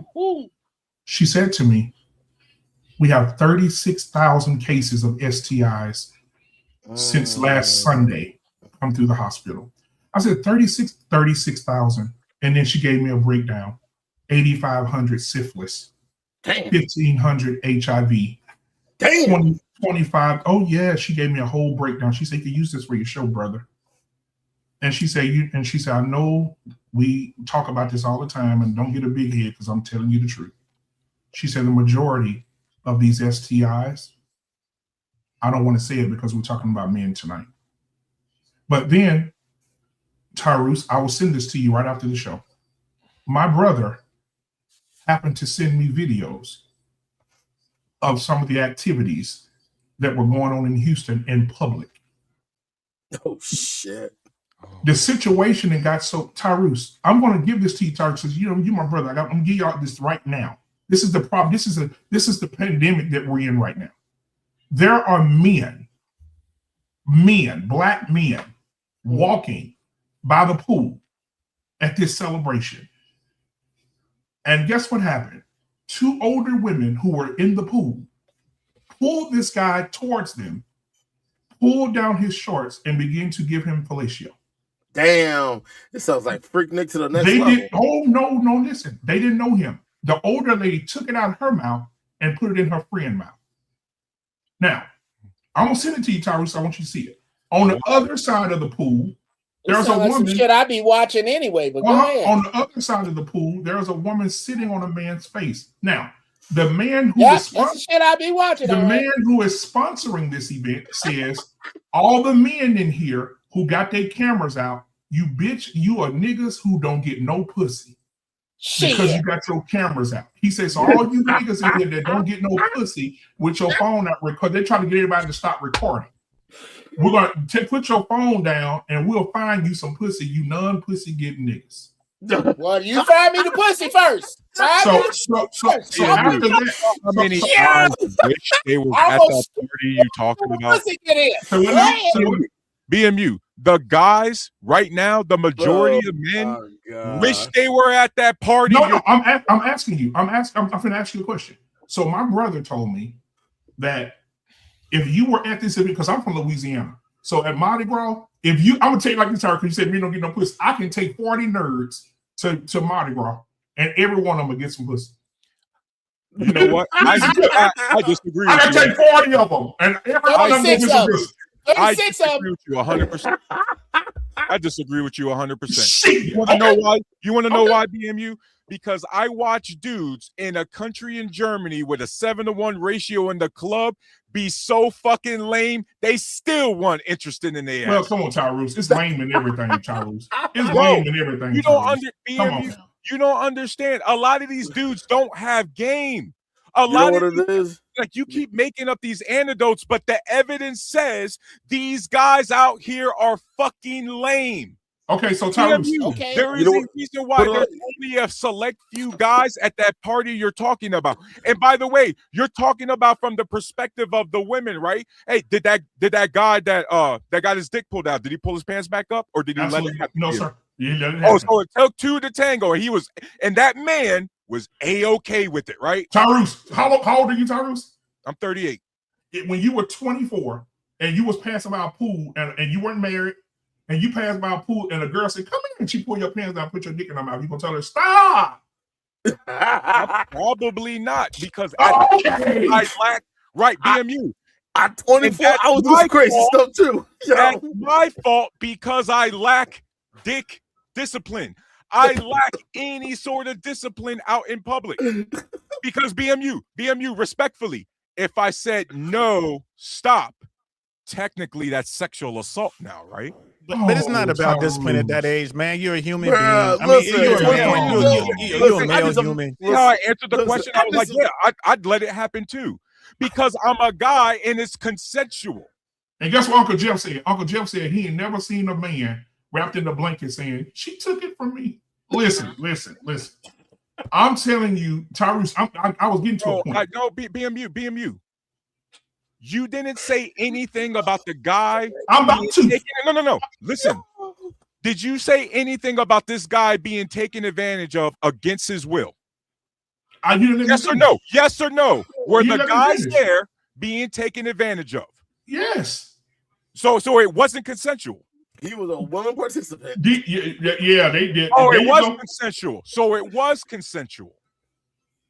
But we're getting off mission here, though, fellas. We're getting off mission here. Because again, the point is what agency, and this is what I was talking about in my monologue, DL. At what point are we going to look at the agency of the man and be like, what are you doing? Because at the end of the day, BMU, you know what you would have done, just like I would have done, just like DL would have done? You would have got your dick sucked there too. And you would have had an STD there too. And you'd be just another fucking statistic because most of the men in this country lack discipline. So here's the thing. I don't know no man told no woman no. I know. Look at DL saying he looked like he said yes 1,000 times. I can't see you like DL saying like stop the cap, bro. Stop the cap. Go ahead, DL. Ain't no way in hell I would have said no, especially at that age. No. Exactly. Tired of you dudes acting high and mighty like you want to have been right there. No. Listen. When I was in my mid-20s, listen, like I said before, I was that dude that got no attention and everything else when I was older. You know, when I was in high school and in college and everything else. Things changed once I joined the Army. And then I started seeing some things. And I'll be honest, I've done some off-the-wall stuff. I've done some wild stuff. And I learned from those experiences too. Yeah. So I learned to never get caught up in that type of nonsense. And that's what I was trying to share with Tyrese. In Louisiana, it is a beautiful thing. I ain't gonna say a beautiful thing now because I'm older. But in Louisiana, ain't no niggas walking around not getting no pussy because big brother or big homie is always gonna make sure the nerd getting some pussy. I remember I swear I didn't want to say this, but I'm gonna say it because it's funny as fuck and we need to lighten the mood a little bit. My uncle, I had an uncle who had Down syndrome, guys. Listen to me. His brothers, who are normal human beings, listen to me, Tyrese. They took my Down syndrome uncle and got him some pussy. Now listen, I don't care. Listen, I think Louisiana is different than every other state. In Louisiana, when that one of those men say, hey, listen, hey, baby, come here for a minute. Hey, listen, I know you're going to give me something tonight, but listen, my brother got Down syndrome. He never had no pussy. Hey, listen, I want you to just sit on it for a little bit. She's like, oh, no problem, baby. I got you. You can get, if I take 40 nerds to Mardi Gras, all of them going to get some pussy. Raise your hand if you've ever been to Mardi Gras. Raise your hand. I'll be honest. No, okay. No, but I already know. I agree with you. Let me give you one little vision here, then I'm gonna let you cook. Go down Bourbon Street, and let me tell you what you see. I want you to close your eyes and just visualize. There are women on Bourbon Street eating each other pussy on top of a trash can. A nigga fucking a nigga in the ass, a woman fucking a man fucking a woman. There's women walking up to you butt naked saying, grab my titties, playing my pussy, bending over in front of you saying, fuck me. This is Mardi Gras. BMU, DL saying what you got for us. What you say, Tyrese? What Black Man is saying is right. What Black Man is saying is right. And in those situations, you know, like the responsibility rests evenly with both sides. But to your point about the discipline, right? And three of us on this panel right now, Army. Black Man, did you serve? No, sir. Okay, so three of us Army, right? So I was at Fort Bragg. Right? Enough said. I'm airborne. It is what it is. I'm airborne. You know how we live that life. But here's the thing. Listen, I got friends at Bragg too. I know. I've been down there a couple of times, so I know how it goes down. And Bragg ain't changed since. Ain't changed. Just put it that way. So here's the thing. here's the thing. To the discipline question. I can tell you. Someone said, God bless America. I just thought about what you said, Tyrus. Go ahead. Yeah. My bad. So I remember there was a night we in the barracks just kicking it, and some female came to the barracks whose husband was in the military, not in our unit, but somewhere at Bragg, and she wanted to have some attention. She came to the barracks, and basically half the platoon ran up in her.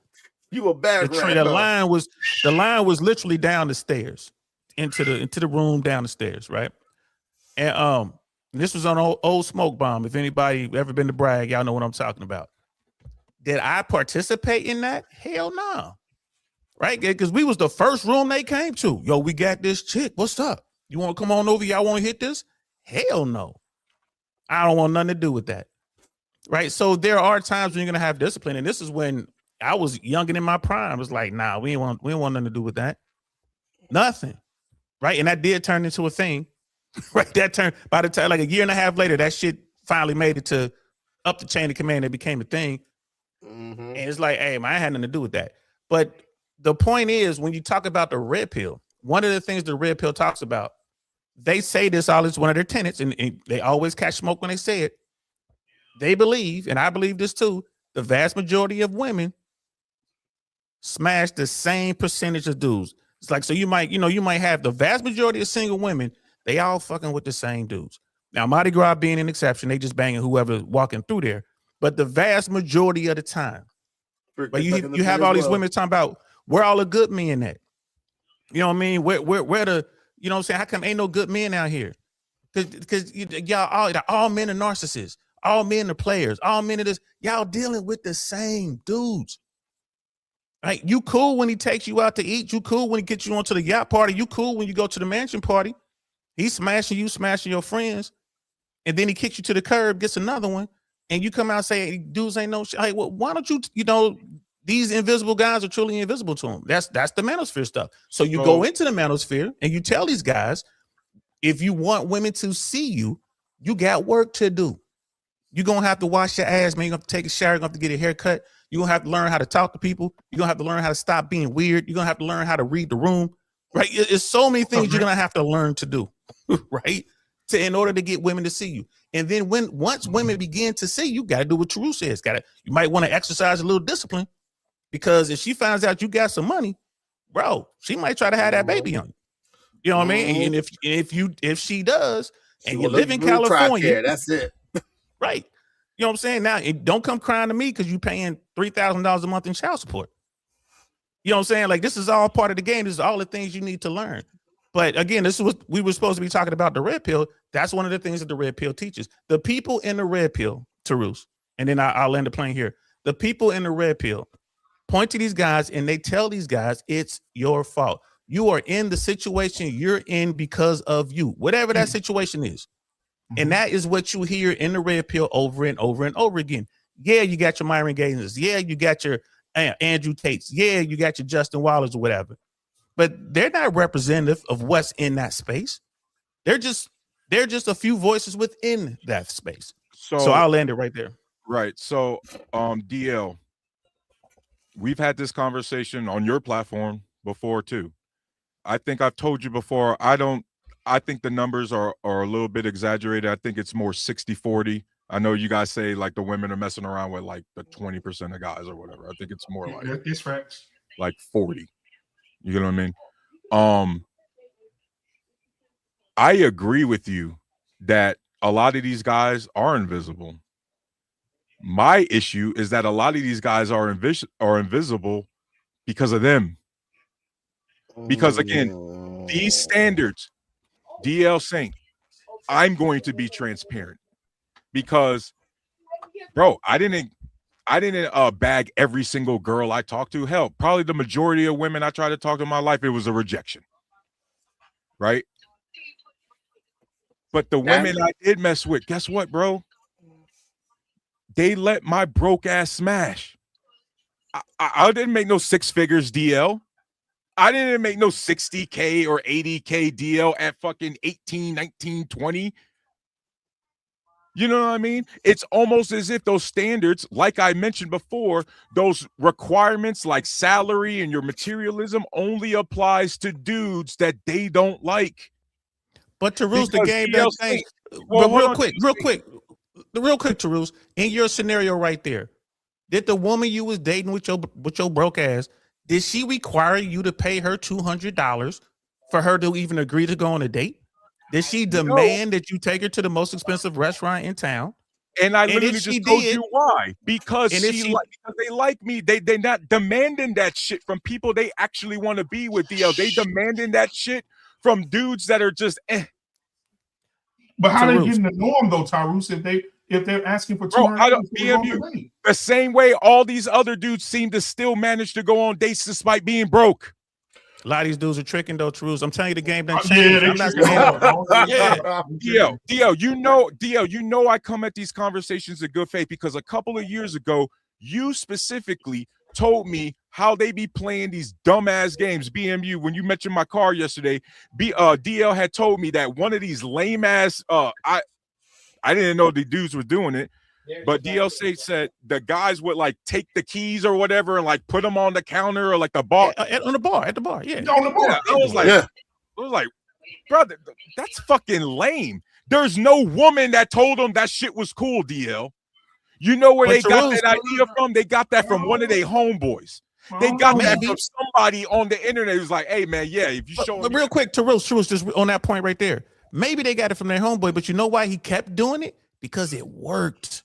He got some chicken head to fall for the BMW keychain on the bar trick. I ain't never did that. You'll never see me put my keys on the bar because I valet. Am I bragging? I don't think so. I think all grown motherfuckers my age should be valeting. But anyway. Yeah, but that's what I'm saying, DL. Again, the stats say, did it really work? Because if again, he smashed it, work. There are dudes out there that have the materialistic thing, and the women still ain't fucking with them. DL, it's almost as if that's not as big as a deal as if the red pill is making it out to be. I just ain't never seen this. I've never seen this many men fighting over spoiled meat. And they are sport. That's what they're doing. All this pre-owned meat out here. They just, you ain't getting no pussy. It's a statistic that shows that dudes are just not don't want to fuck no more. I wouldn't want to fuck either. I mean, if I look at if say I lived in Houston right now, you think I want to go out on a date and smash somebody and I see 35,000 new cases of STIs? I don't want to fuck them. Yes, the majority of dudes still want to go and have sex, BMU. That's the reality. Say it again. I can hear you. Say it again. Going to go out there with the S. Guess what, BMU? Atlanta has had the highest STD rates in the country, right? Did that stop the dudes from smashing in Atlanta? No. No, it just made them smash each other. No, exactly. So the STD rates in Houston, is that stopping these dudes from trying to get their dick wet? No, I ain't lying. No, I'm not lying. In Atlanta, they fucking each other. Them niggas fucking each other in Atlanta. So, hey yo, brother Grant's in the building. These dudes know how bad it is out here and are still raw dogging anyway. Yo, lack of dick discipline. Well, ain't you glad you got somebody, Tyrus? I am, and I'm hoping that there's a whole bunch of other people who get just like me. BMU, you know how much it sucks that it's just like guys like me, you, DL, Grant, and Anton up here? You know how much it sucks that BMU, I don't like seeing my guys out here struggling like that. BMU, you know that about me. Yeah. DL, you know that about me. That's the one thing I've consistently said. I don't like seeing my dudes out here struggling like that. But I talk to my guys like that because the standard needs to be high. And right now, the standards are so low, and the guys still can't meet the standard. That's pathetic, bro. And BMU, yes, and I get pissed off at that because BMU, the last thing I want is my two daughters ending up with some fuck ass losers like that. Good God. I don't know what it is also with some of these lame ass dudes. But you know what it is also, Tarus and BMU. I think I remember saying this on your show at one point.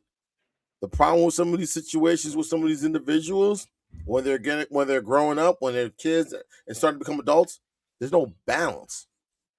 They're always getting just one perspective. They don't get both perspectives and then learn to build from there. Like, yeah, I learned things from my dad, and I also learned things from my mom. And then what they were teaching me, I learned to put it together, and I went from there. The problem is you got too many people getting only one perspective. And that's why they're so lopsided. Well, is that you're right? Is that? But it's like this conversation here. Like when I saw this, I'm like, oh, Truist wants to talk about red pill stuff. So let me jump up here and talk about red pill. But maybe 10% of this conversation tonight, and we've been doing this a couple hours, has been about the red pill stuff. Like I'm really trying to like show you, to your point, like Truist, if you show me that red pill loser that you're talking about, the worst of the worst, like that dude. And if you're just saying your diatribe to him, he's just gonna, go run in the woods and stay away, right? But if he comes to me, I can welcome him in, man to man, let him know, like, you got some problems. Like, okay, tell me what you're trying to do. What's your mission, brother? And it's like, man, really, I just want to be able to have a conversation with a woman, man. I really can't even get them to see me. All right, cool. Let me show you how to do that. Some of these guys will say, man, I'm just trying to smash. Well, why don't you just, if you just want to smash, why don't you just go rent some, go buy some? You know what I'm saying? Like what black men say, man, why don't you go down to Mardi Gras? It's going to be some chick walking around with, you know what I mean? With her cooter cat wide open, man, you can slide up in that if you want to. But, if you do, just understand you in Houston. And when you in Houston, we have a problem. You're going to come back with something. You're going to come back with something. DL, I literally said that in my monologue. Well, I missed some of it that I was are moving around. actually trying to give solid advice in the red pill, and you guys heard me say this before, the red pill community is necessary. There's a lot of shit information, and unfortunately these guys, and the reason why I'm talking to them directly, DL, is one of the actions I want them to take is, again, choose better people to follow, because right now the people, the most popular in this space, regardless if they're the few, DL, they're still the most popular. The shit's not working. Grant, good evening. How you doing, bro? I'm doing great, as always. Shout out, brother. What you got for us, man? What's good, Grant? I mean, I think I most certainly side with the, I think the red pill. I mean, I do hear what DL is saying, and I think he has a particular genre or a particular type of red pill that doesn't appear to be the normal. But I actually do hear what he's saying. But I also think the problem, at least from my standing, is these young men don't understand what it looks like to talk to women, and that competency is not there, and it's apparent. And the thing that's also different too is, I mean, this is clearly a gentleman who lives are going well in a number of ways. So I don't need anyone to give me their bona fides. I know you guys are doing well in life, and life has treated you well. But for these young men, life clearly isn't going well, and the ability for them to sort of break through and sort of find a partner requires more than sort of manufacturing this notion of your alpha maleness. And also, I think the other thing is being highly communicative, being able to verbalize who you are and what you expect is also important.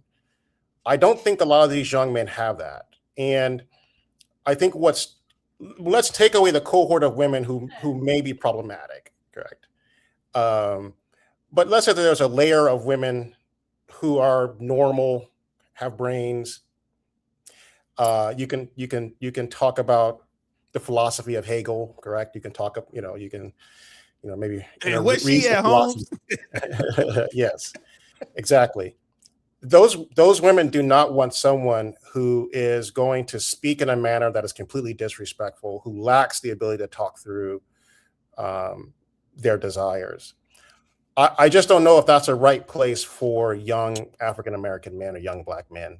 I don't know if it's giving them the both the resources or the skills to go out there and fundamentally date. And the thing is so crazy. I grew up in what most people refer to as South Central LA, correct? I grew up in the heart of the crack epidemic in the 80s. Obviously, a guy that sounds like me is not at the top of the food chain, correct? There's a big hit with the 60s. Yeah, no, yeah. So I mean, again, it's not as if I'm sort of, there is nothing, there is no swagger. Plus, I wore uniforms. I went to parochial. You ain't fooling me, Grant. Grant was a 60. He 12 just years used of to do Catholic their school, so books. I totally get that. I totally get that. Yeah. Grant did the books for the 60s. But my Purse bigger snatchings point are is, down this quarter.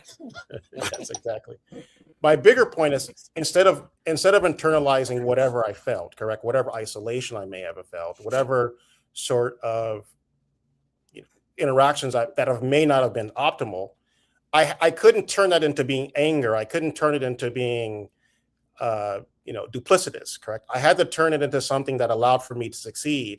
And ultimately, I think for those who may feel rejected, and again, I'm laying out my own rejection here, so I'm not afraid of that because I'm not that kid any longer, correct? And ultimately, developing skills as you matriculate, as you get older, is far more important. Your 16-year-old self cannot be in my case, my 50-year-old self.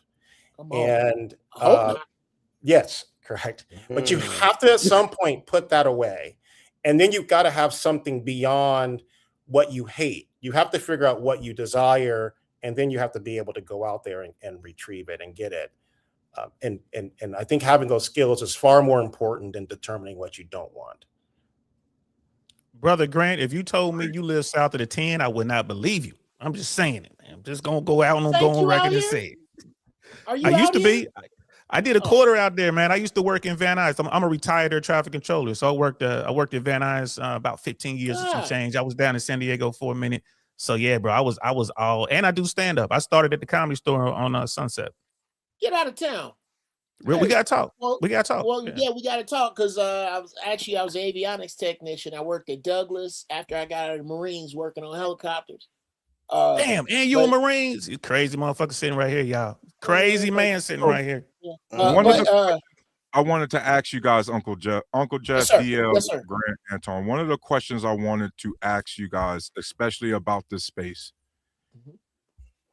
I do not understand the purpose of having IG models and glorified porn stars up in the freaking podcast, and then we acting like this is how, or the content creators pretending as if this is how the majority of women think, especially because that kind of content is the most popular content in the red pill space, and they're clearly not trying to learn something about themselves so much as they're trying to just dunk on these women.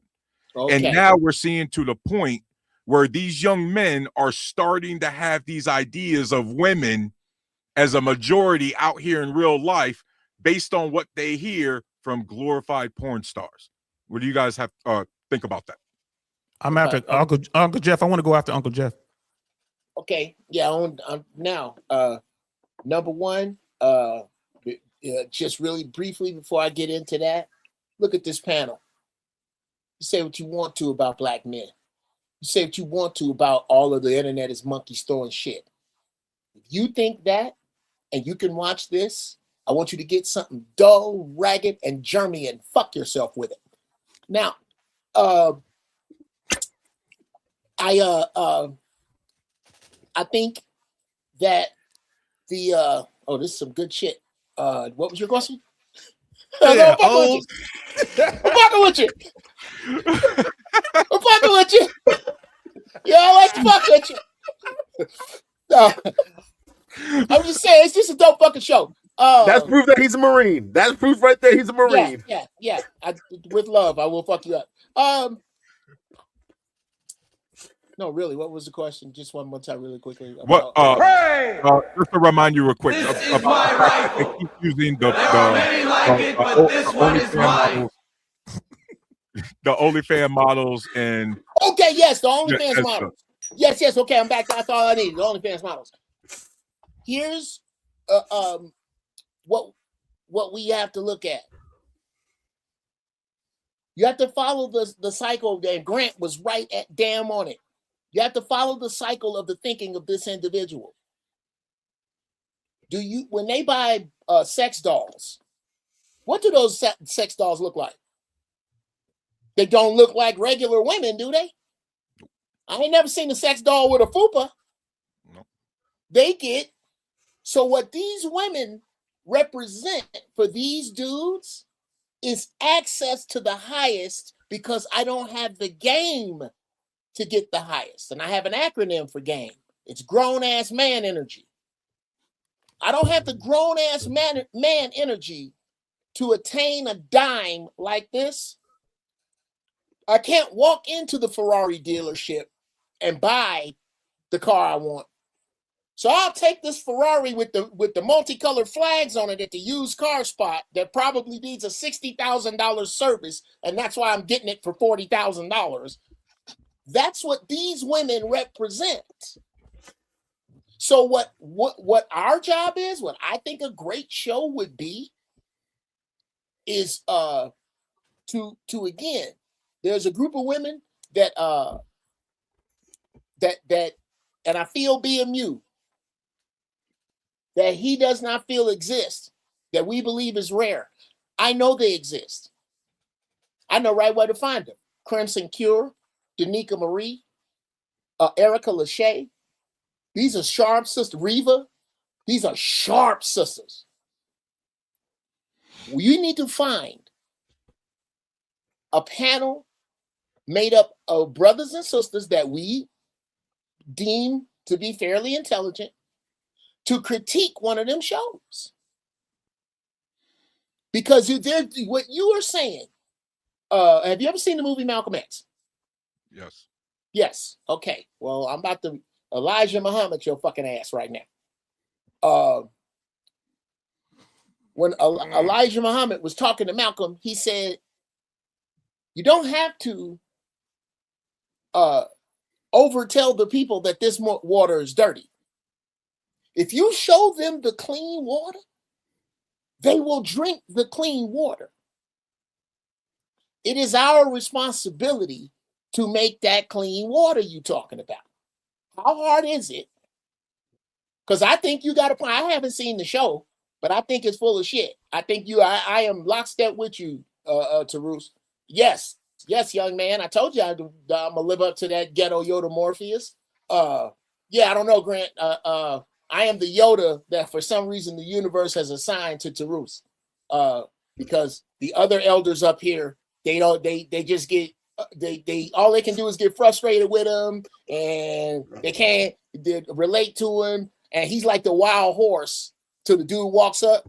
The Indian dude walk up while the white dude's trying to figure it out, just walk up and start talking to the wild horse. That's what happened last night. I started talking to the wild horse. Started to jump around and buck up on me like, oh yeah, I'm supposed to be scared of that. No. All right, hey, Uncle Jeff, man. you know you Sith. Come on now, you know you Sith. This you right here. Join me, and together we can rule the galaxy as father and son. No, I'm over on the Mace Windu end. I'm on the Mace Windu end. Oh, that's the other thing. Let me land right here, guys. I need to not eat up too much more of the room. I think we were talking about gaming a little earlier. I have a company. It's called Zero Frame. I too am a gamer. How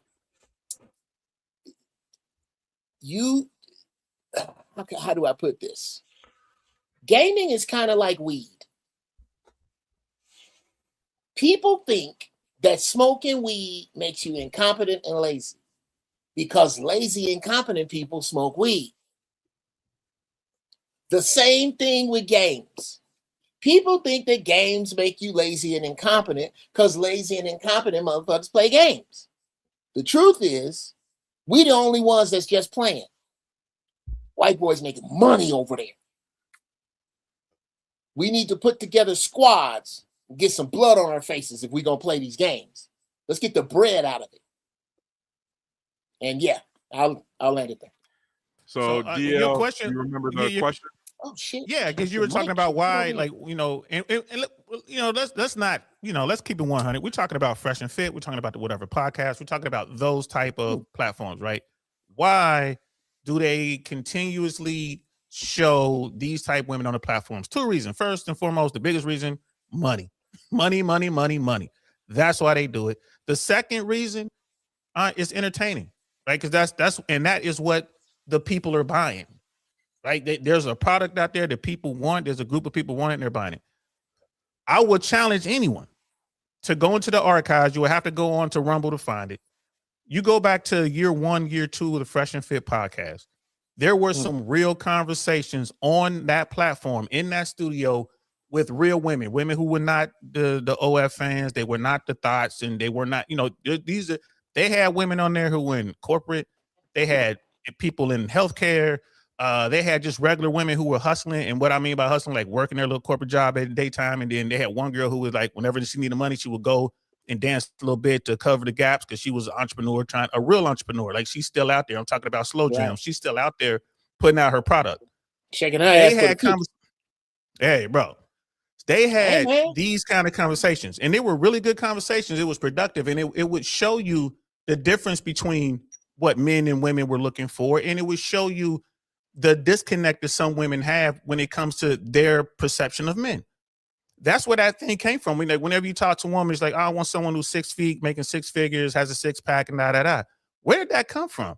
That came from thousands of women saying the same shit.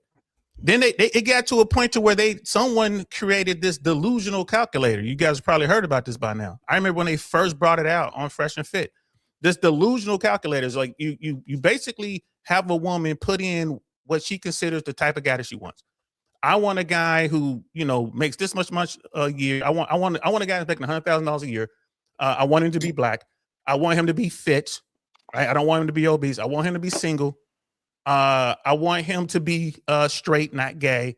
They have a list, right? They put all this stuff in there, and the answer that this algorithm kicks out, that this app kicks out, which is all based on U.S. Census Bureau and all that kind of stuff. That's where they get the information from.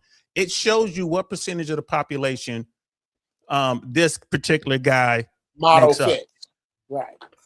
Right. So, and then when again, the early years were really good, because you would talk to a woman and then you would ask her, like, how many men do you think make $100,000 a year or more? And they would say all of them. They were like, well, what percentage of the population here in America do you think makes $100,000 or more? Most people have never even asked this question. No one's ever looked it up. And it's somewhere around 15%. So it depends on where you get your information, somewhere between 14 and 16%. That's the national average of all Americans, right? We're talking about fat people, gay people, married people, whatever. So women, it was just really fascinating to see that, wow, these women really do want the absolute best, and they have no idea how rare these men are. Right. But of course, now what they're doing, I don't subscribe to. It's like I said, it's entertainment for some people now. It's just garbage. You ask why there's so many OF fans on women on there and strippers and all that, because that's the only women who will go on that platform. You're not going to get a woman who's corporate and, has a step in that shit. Yeah, she ain't going to. And they're going to do it. Mm-hmm. Yeah. So you want to be on Fresh and Fit? Let me look that up real quick. Hell no, I'm not going to do this. Right? Exactly. But no, I mean, but it's the Red Pill is a place where you can go, and then you can kind of see all these things for yourself. If you choose to follow some of the, HS Tiki Taki, who, by the way, isn't really Red Pill. They just, they needed someone wild in that documentary, so they got HS Tiki Taki because they couldn't get Andrew Tate. They didn't want to pay for him, but he's not really Red Pill. But you got a lot of guys in there who are trying to help. The Red Pill, actually, there are a lot of men inside the Red Pill that look like us on this panel. Older guys, successful guys, some younger guys, and dudes will come out and tell you, like, yeah, man, I hate to tell you, yeah. No, the girl next door would never act like that. Man, we all smashed the girl next door, bro. She just as freaky as and a lot of times people don't realize, it's like, bro, the girl next door will be more freaky than the stripper. Mm-hmm. And y'all don't even realize that. This is just part of the game. This is what comes out. And it's not, I'm not saying all women, and that's another thing, and I'll land it here. A lot of people say, well, you made this statement, you said all women. Like, I did not say all anybody. I'm not Sith. Sith talk like that. I'm a gray Jedi, right? I'm saying some. There are some people out there. There are some women out there who do this. And how come you don't go to church and get you a woman? I'm like, no, I'm not going to nobody's church, bro. I got an agreement with God, man. You don't understand. if somebody gonna send you to church to look for a woman, they really don't understand. Because that's the first. I'm not going to the strip club if I'm new to town. I'm gonna go to church. That's yeah. My shit, he done froze again. Give him a few seconds. 2, 1. And I'm back. Okay, Yeah. it's just shitty internet. It's just shitty internet up here. Yeah, Grant. I'm in Big Bear, dude. Just great cool air, shitty internet. That what Saint brought up, this financial fallacy that these women have. What they are dealing with, taking on the ride is going to be worth the trip. You cannot stop an ocean liner just when you push stop. That some bitch gonna ride for a little bit before it stops or turn. You are in the mental and social glide, these women are, of the prosperity of America in the 90s. They are thinking about some shit they watch their mamas and aunties do. They don't realize that that shit's gone. They don't understand the concept of calcified wealth. They don't understand how many people don't have what.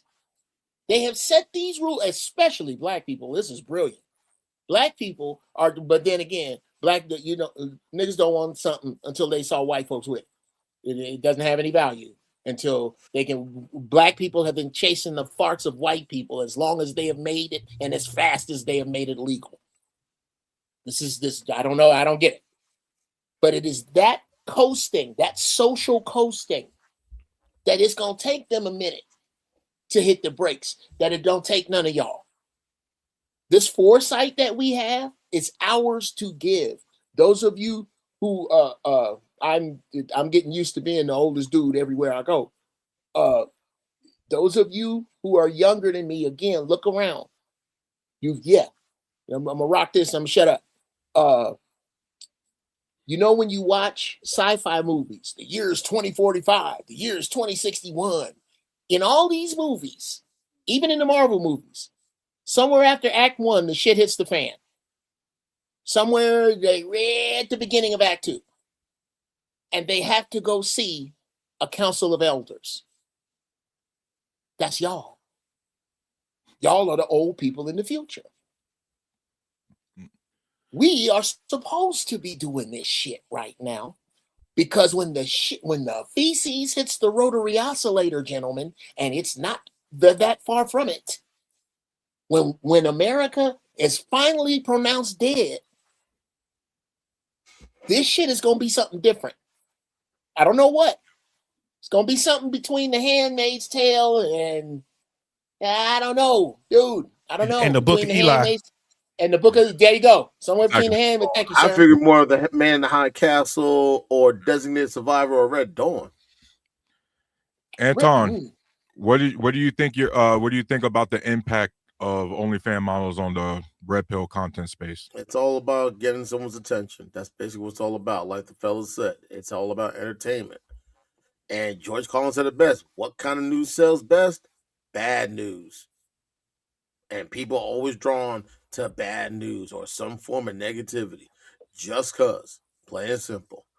Back to what you were saying also, Tarus, the best way I can describe what you were saying, and just like what DL and what Uncle Jeff was saying, the best way to describe how some people would do this, I got 2 words: unrealistic expectations. And that's been the problem. And they see that as the roadmap. They see that as the standard.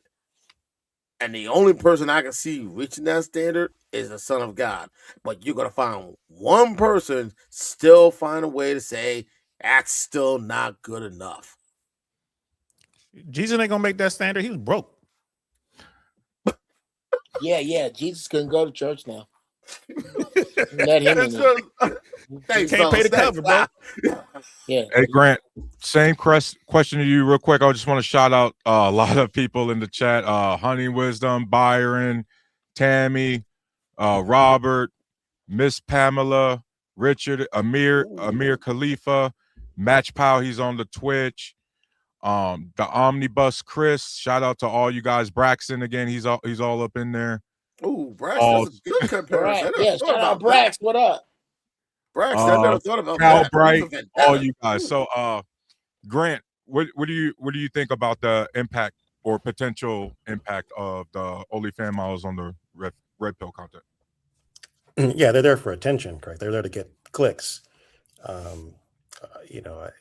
Guys see some boobs, they'll click toot sweet, as we say, and then it proves their point, correct? These women, clearly, most of them are not smart. For every utterance of a word, you can tell that they clearly haven't read past the 5th grade. They clearly have not picked up a magazine, a newspaper, or anything worthwhile to learn words that adults use. And they're also stuck in a fantasy about what men look like. So they reinforce what is the hypothesis of the host of the male panel. But it also animates the groups of men who look at these women as the avatars of their love. These are the women who are their fantasies. These men perceive these women to be the women that they're going to be with. And although all of us know that those women are not in their strata, these women are seeking out men that fit their ideal.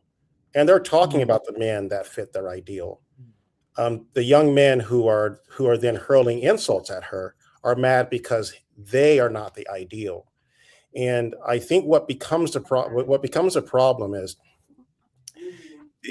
instead of providing them with, an avatar of a woman who's, I don't know, can read at a postgraduate level, and putting them on the panel and having a conversation, that wouldn't sell, correct? In essence, these young men do not view those as the avatars of the women that they would be interested in. And so,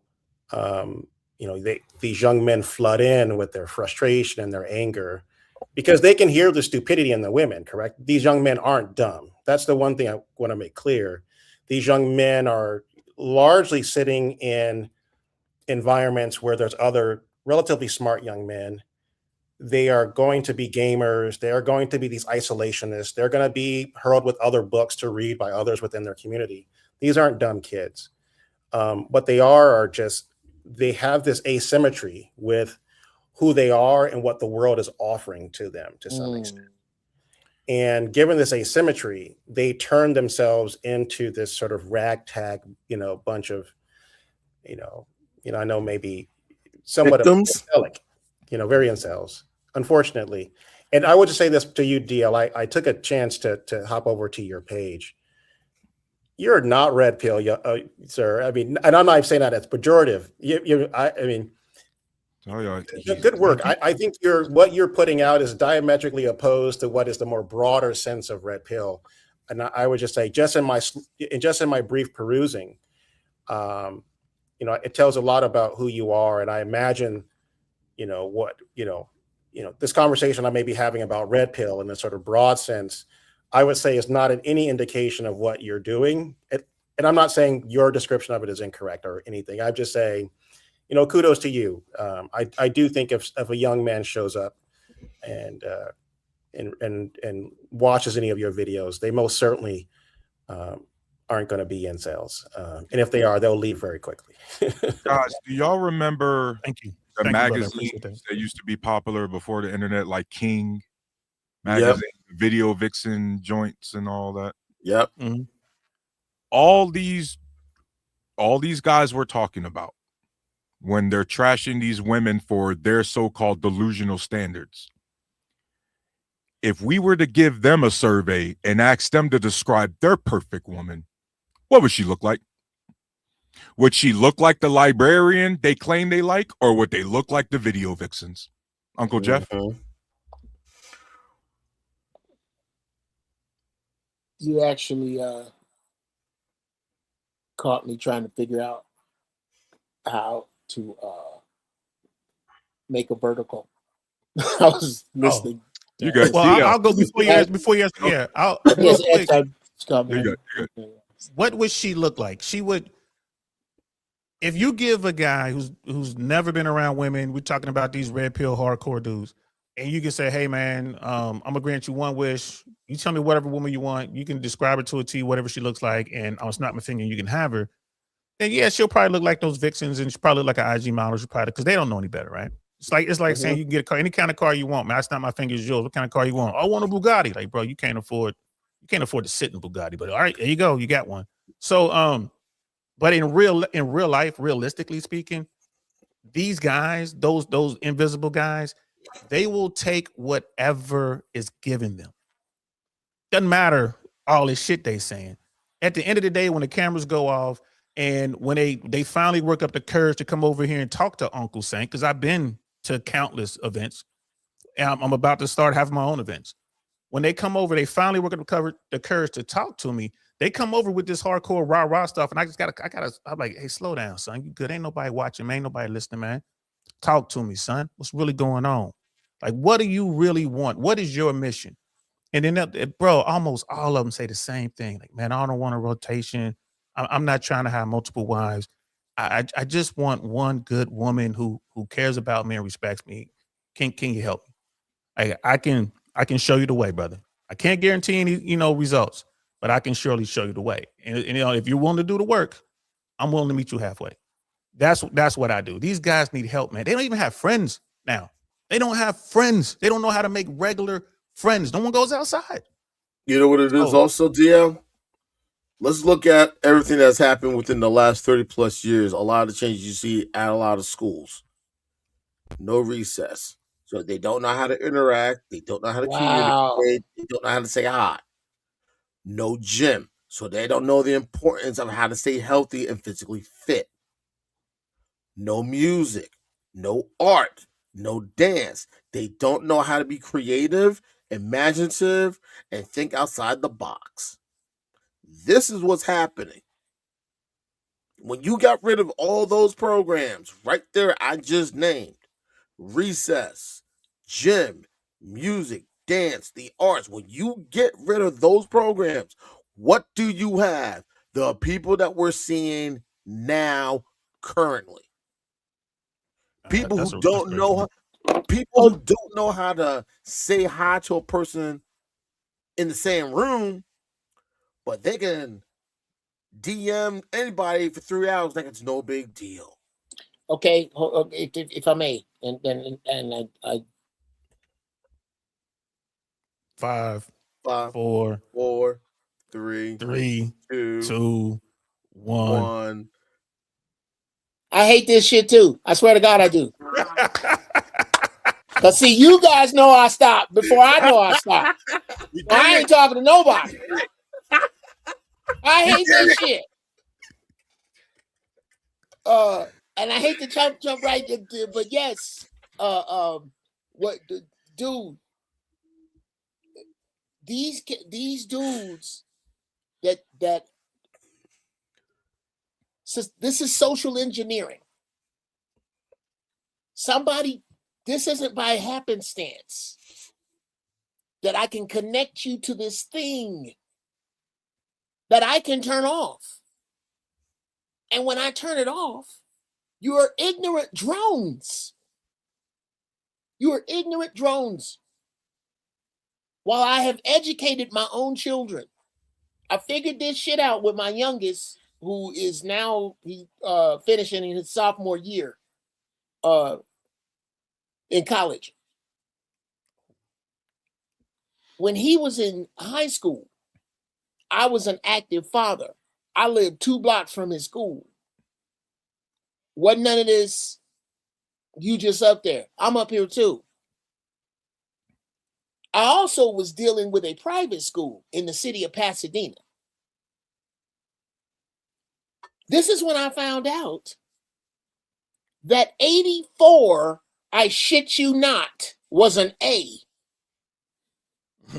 at John Muir Public High School in Pasadena. 5 years ago, an 84 was an A. Now at Maranatha High School. That's pathetic. At Maranatha High School, it is not. You are purposely making these worker bees. They are designed. We must undo that design. First off, it's only a fool that lets his oppressor teach his children. You start right there.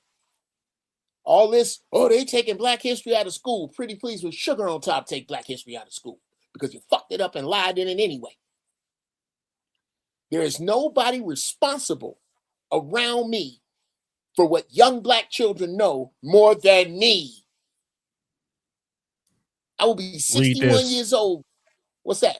Frederick, I didn't see the top Douglass. part. No, what does it say at the top? I know Frederick Douglass. It's the narrative of the life. Oh, the narrative. Okay, I didn't know what that said. I knew it was Frederick Douglass. Nobody's responsible for our children's history but us. We give it to them. Not this weekend. We've seen what they've done with it. Mm-hmm. These are the answers. The answers is to get ready for that book of Eli shit. How you think them people got stupid? Like this. Yep. Can't write it, dude. I said, okay, I can say this in land. Can't write it in cursive. Can't read a map. Can't count change. Can't fix a flat. Can't ride a bike without a helmet. We had a name for them people when I was young. We called them retarded. God. Very simple. Facts. Life in the 70s, baby. 80s. Grant, go ahead. Give us your final thoughts, Grant. So we can go ahead and get up out of here. What's your final thoughts, Grant? Yes, good conversation. With it's good to hear Black men articulate some very great ideas, and I appreciate you allowing me the chance to speak. I just think if you're someone out there looking for anyone, I can only hope that you find yourself first.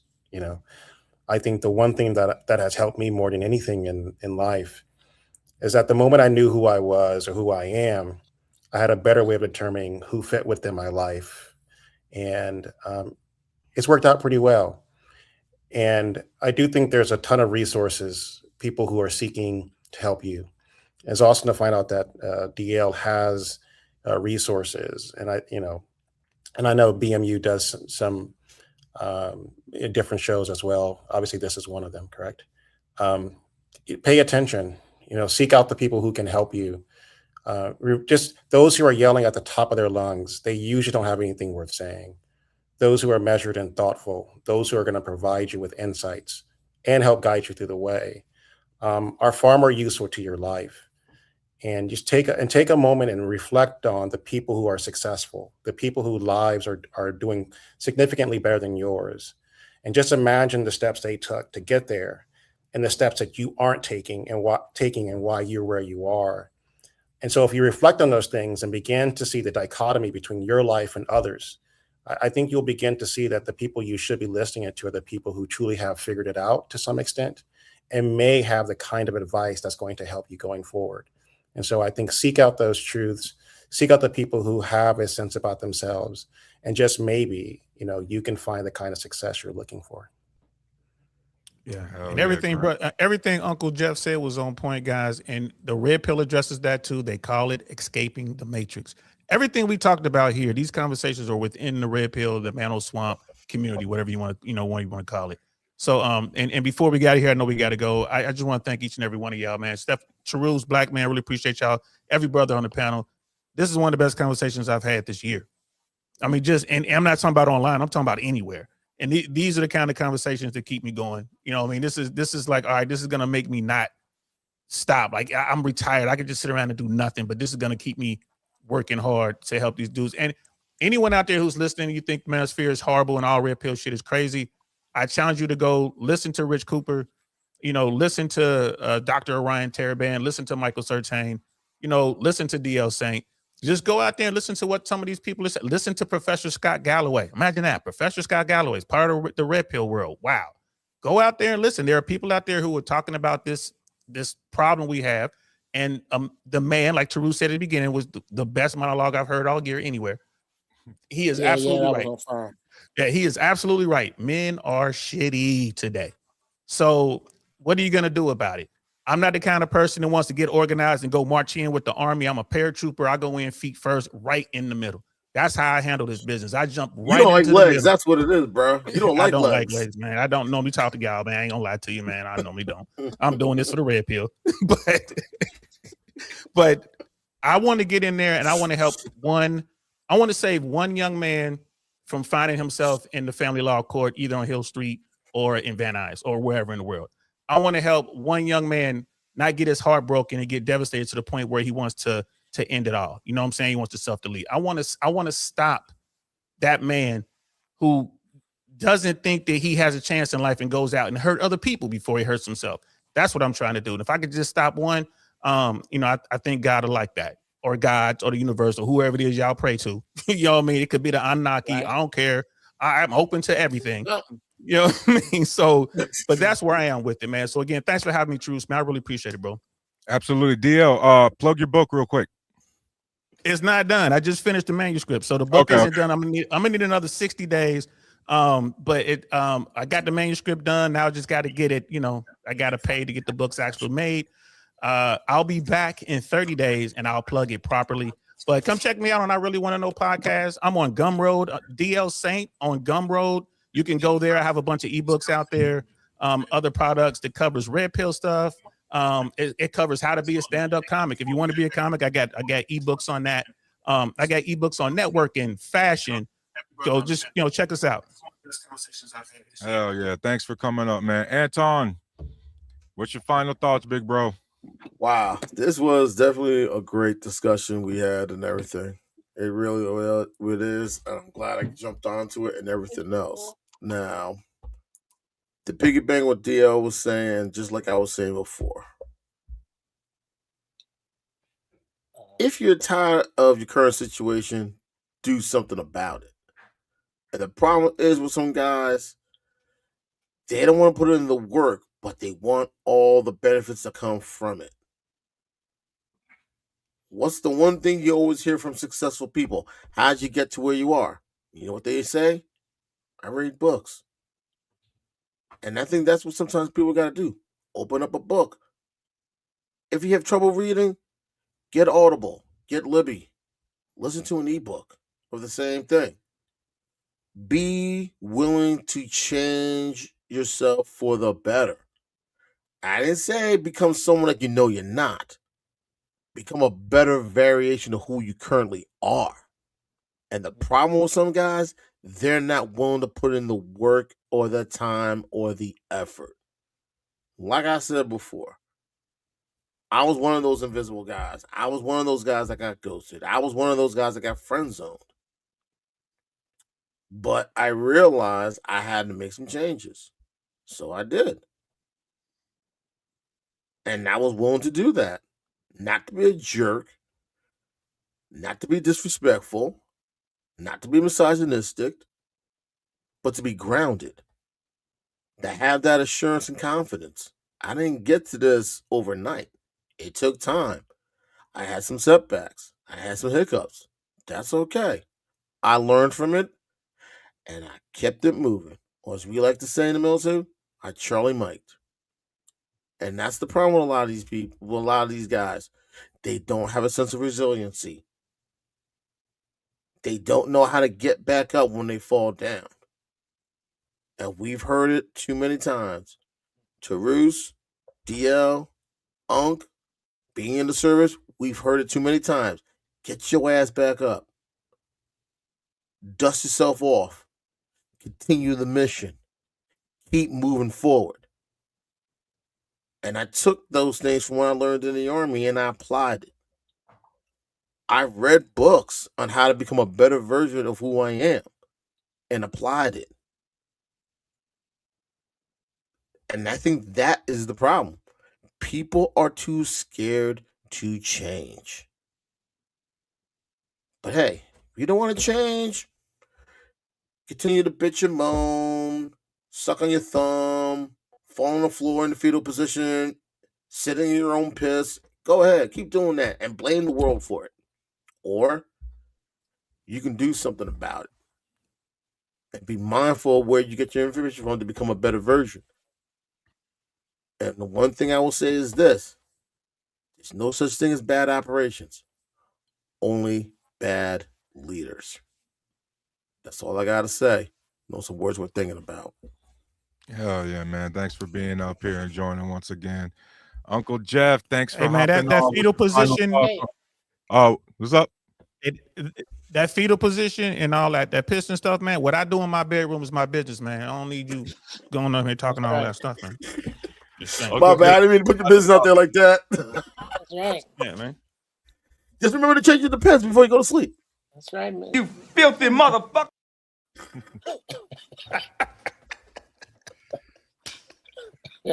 That's pretty funny. So, Go ahead, Unc.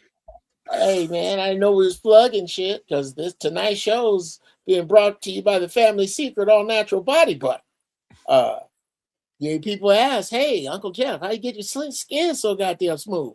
Well, it is this: shea butter, jojoba oil, coconut oil, beeswax, and black castor oil.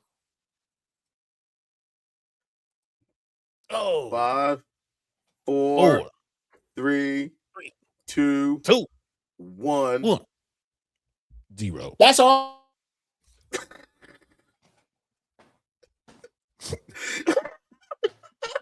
Did he double freeze? Yo, I think you Double did. Hold on,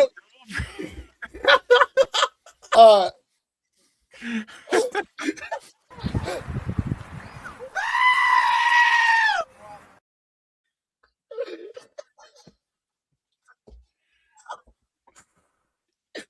Oh, good Lord. Yo, he needs a PJ out there to set up. Why a do new- you? I can't believe this is some horrible shit. Yo, you need to find a PJ that can help you up with your satellite, man. Man, I tell you what I'm gonna do. I'm gonna buy that what's this gadget? It's this thing where you can just you can sit it anywhere and it's like stronger than a hotspot. A rose? Now that sounds like some shit that women play with themselves with. No, not that. Sound like the Pearl Rabbit. Yeah. No. I don't think that's what I'm not in the market for that. So. I'm fine in that area. Get some. Fine in that area. Thank you for asking. I also am plant-based. I'm plant-based, so my dick gets so hard the cat can't scratch it.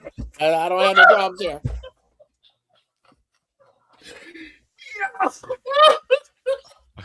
Black man wrong. I have turned into that uncle. I have turned into that dude. But Grant, this is what happened when you stuck in a place full of vets of guys in the service. We just, I feel the worst for Tarus because this is the Jedi that you have had assigned to you. Hey, it's fine. I got really cool Jedis assigned to me so far. I got you, I got DL, I got BM, I got Anton, I got Grant. I'm good. Yes. I'll be all right. We are the court, and we are around you. Hey, Grant, best way I can describe it is like this. I'll be If all this right. is us sober, imagine us with some alcohol in the system. Boy. So Tarus guys, more liberal than Qui-Gon Jinn. I'm like, goddamn, Tarus.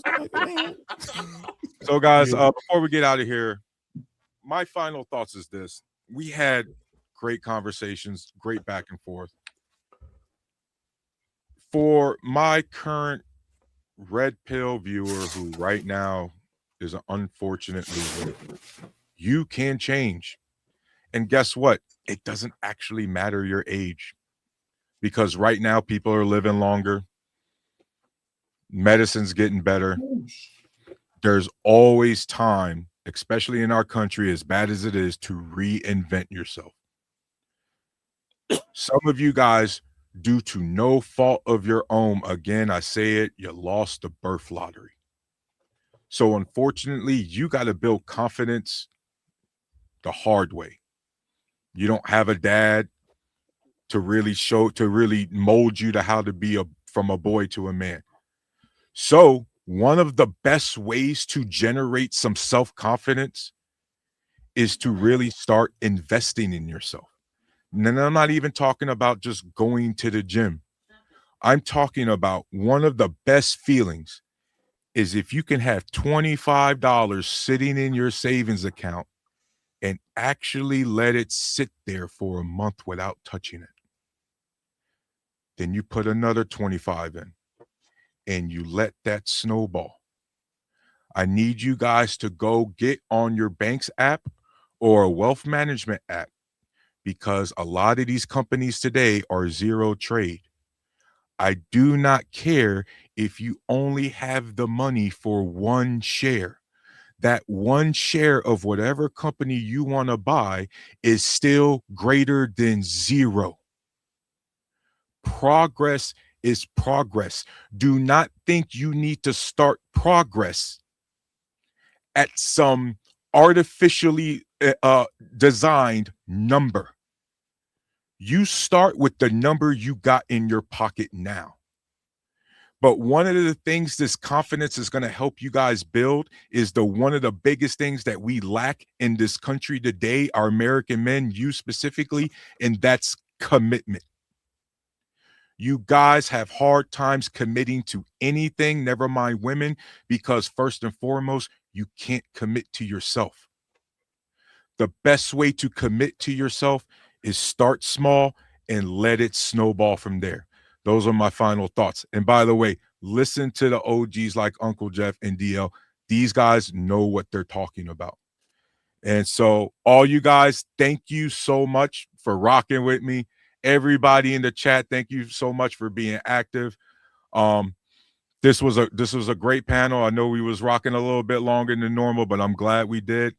Tarus the Warlock, this is Black Man Unfiltered. You can like, share, subscribe on this network. Make sure you like, share, and subscribe at my channel as well at Tarus05. Guys, have a great night. We'll see you next week. Yeah. Black Man Unfiltered Network. We ain't here to play nice. We here to flip everything they told you was normal. Hey! Yeah. Yeah. Hey, we flipping tables. Yeah. We breaking labels. Facts. No more silence, no more favors.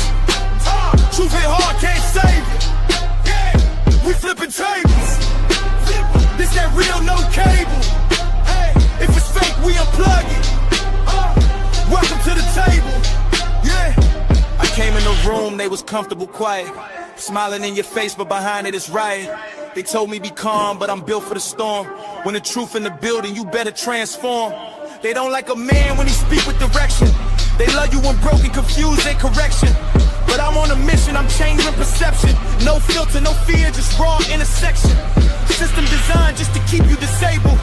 Mentally trapped, spiritually labeled. I'm cutting the cords, the lies getting fatal. If it ain't the truth, I'm flipping in the table. We flipping tables. Yeah, we breaking labels. Facts. No more silence, no more favors. Truth hit hard, can't save you. Yeah, we flipping tables.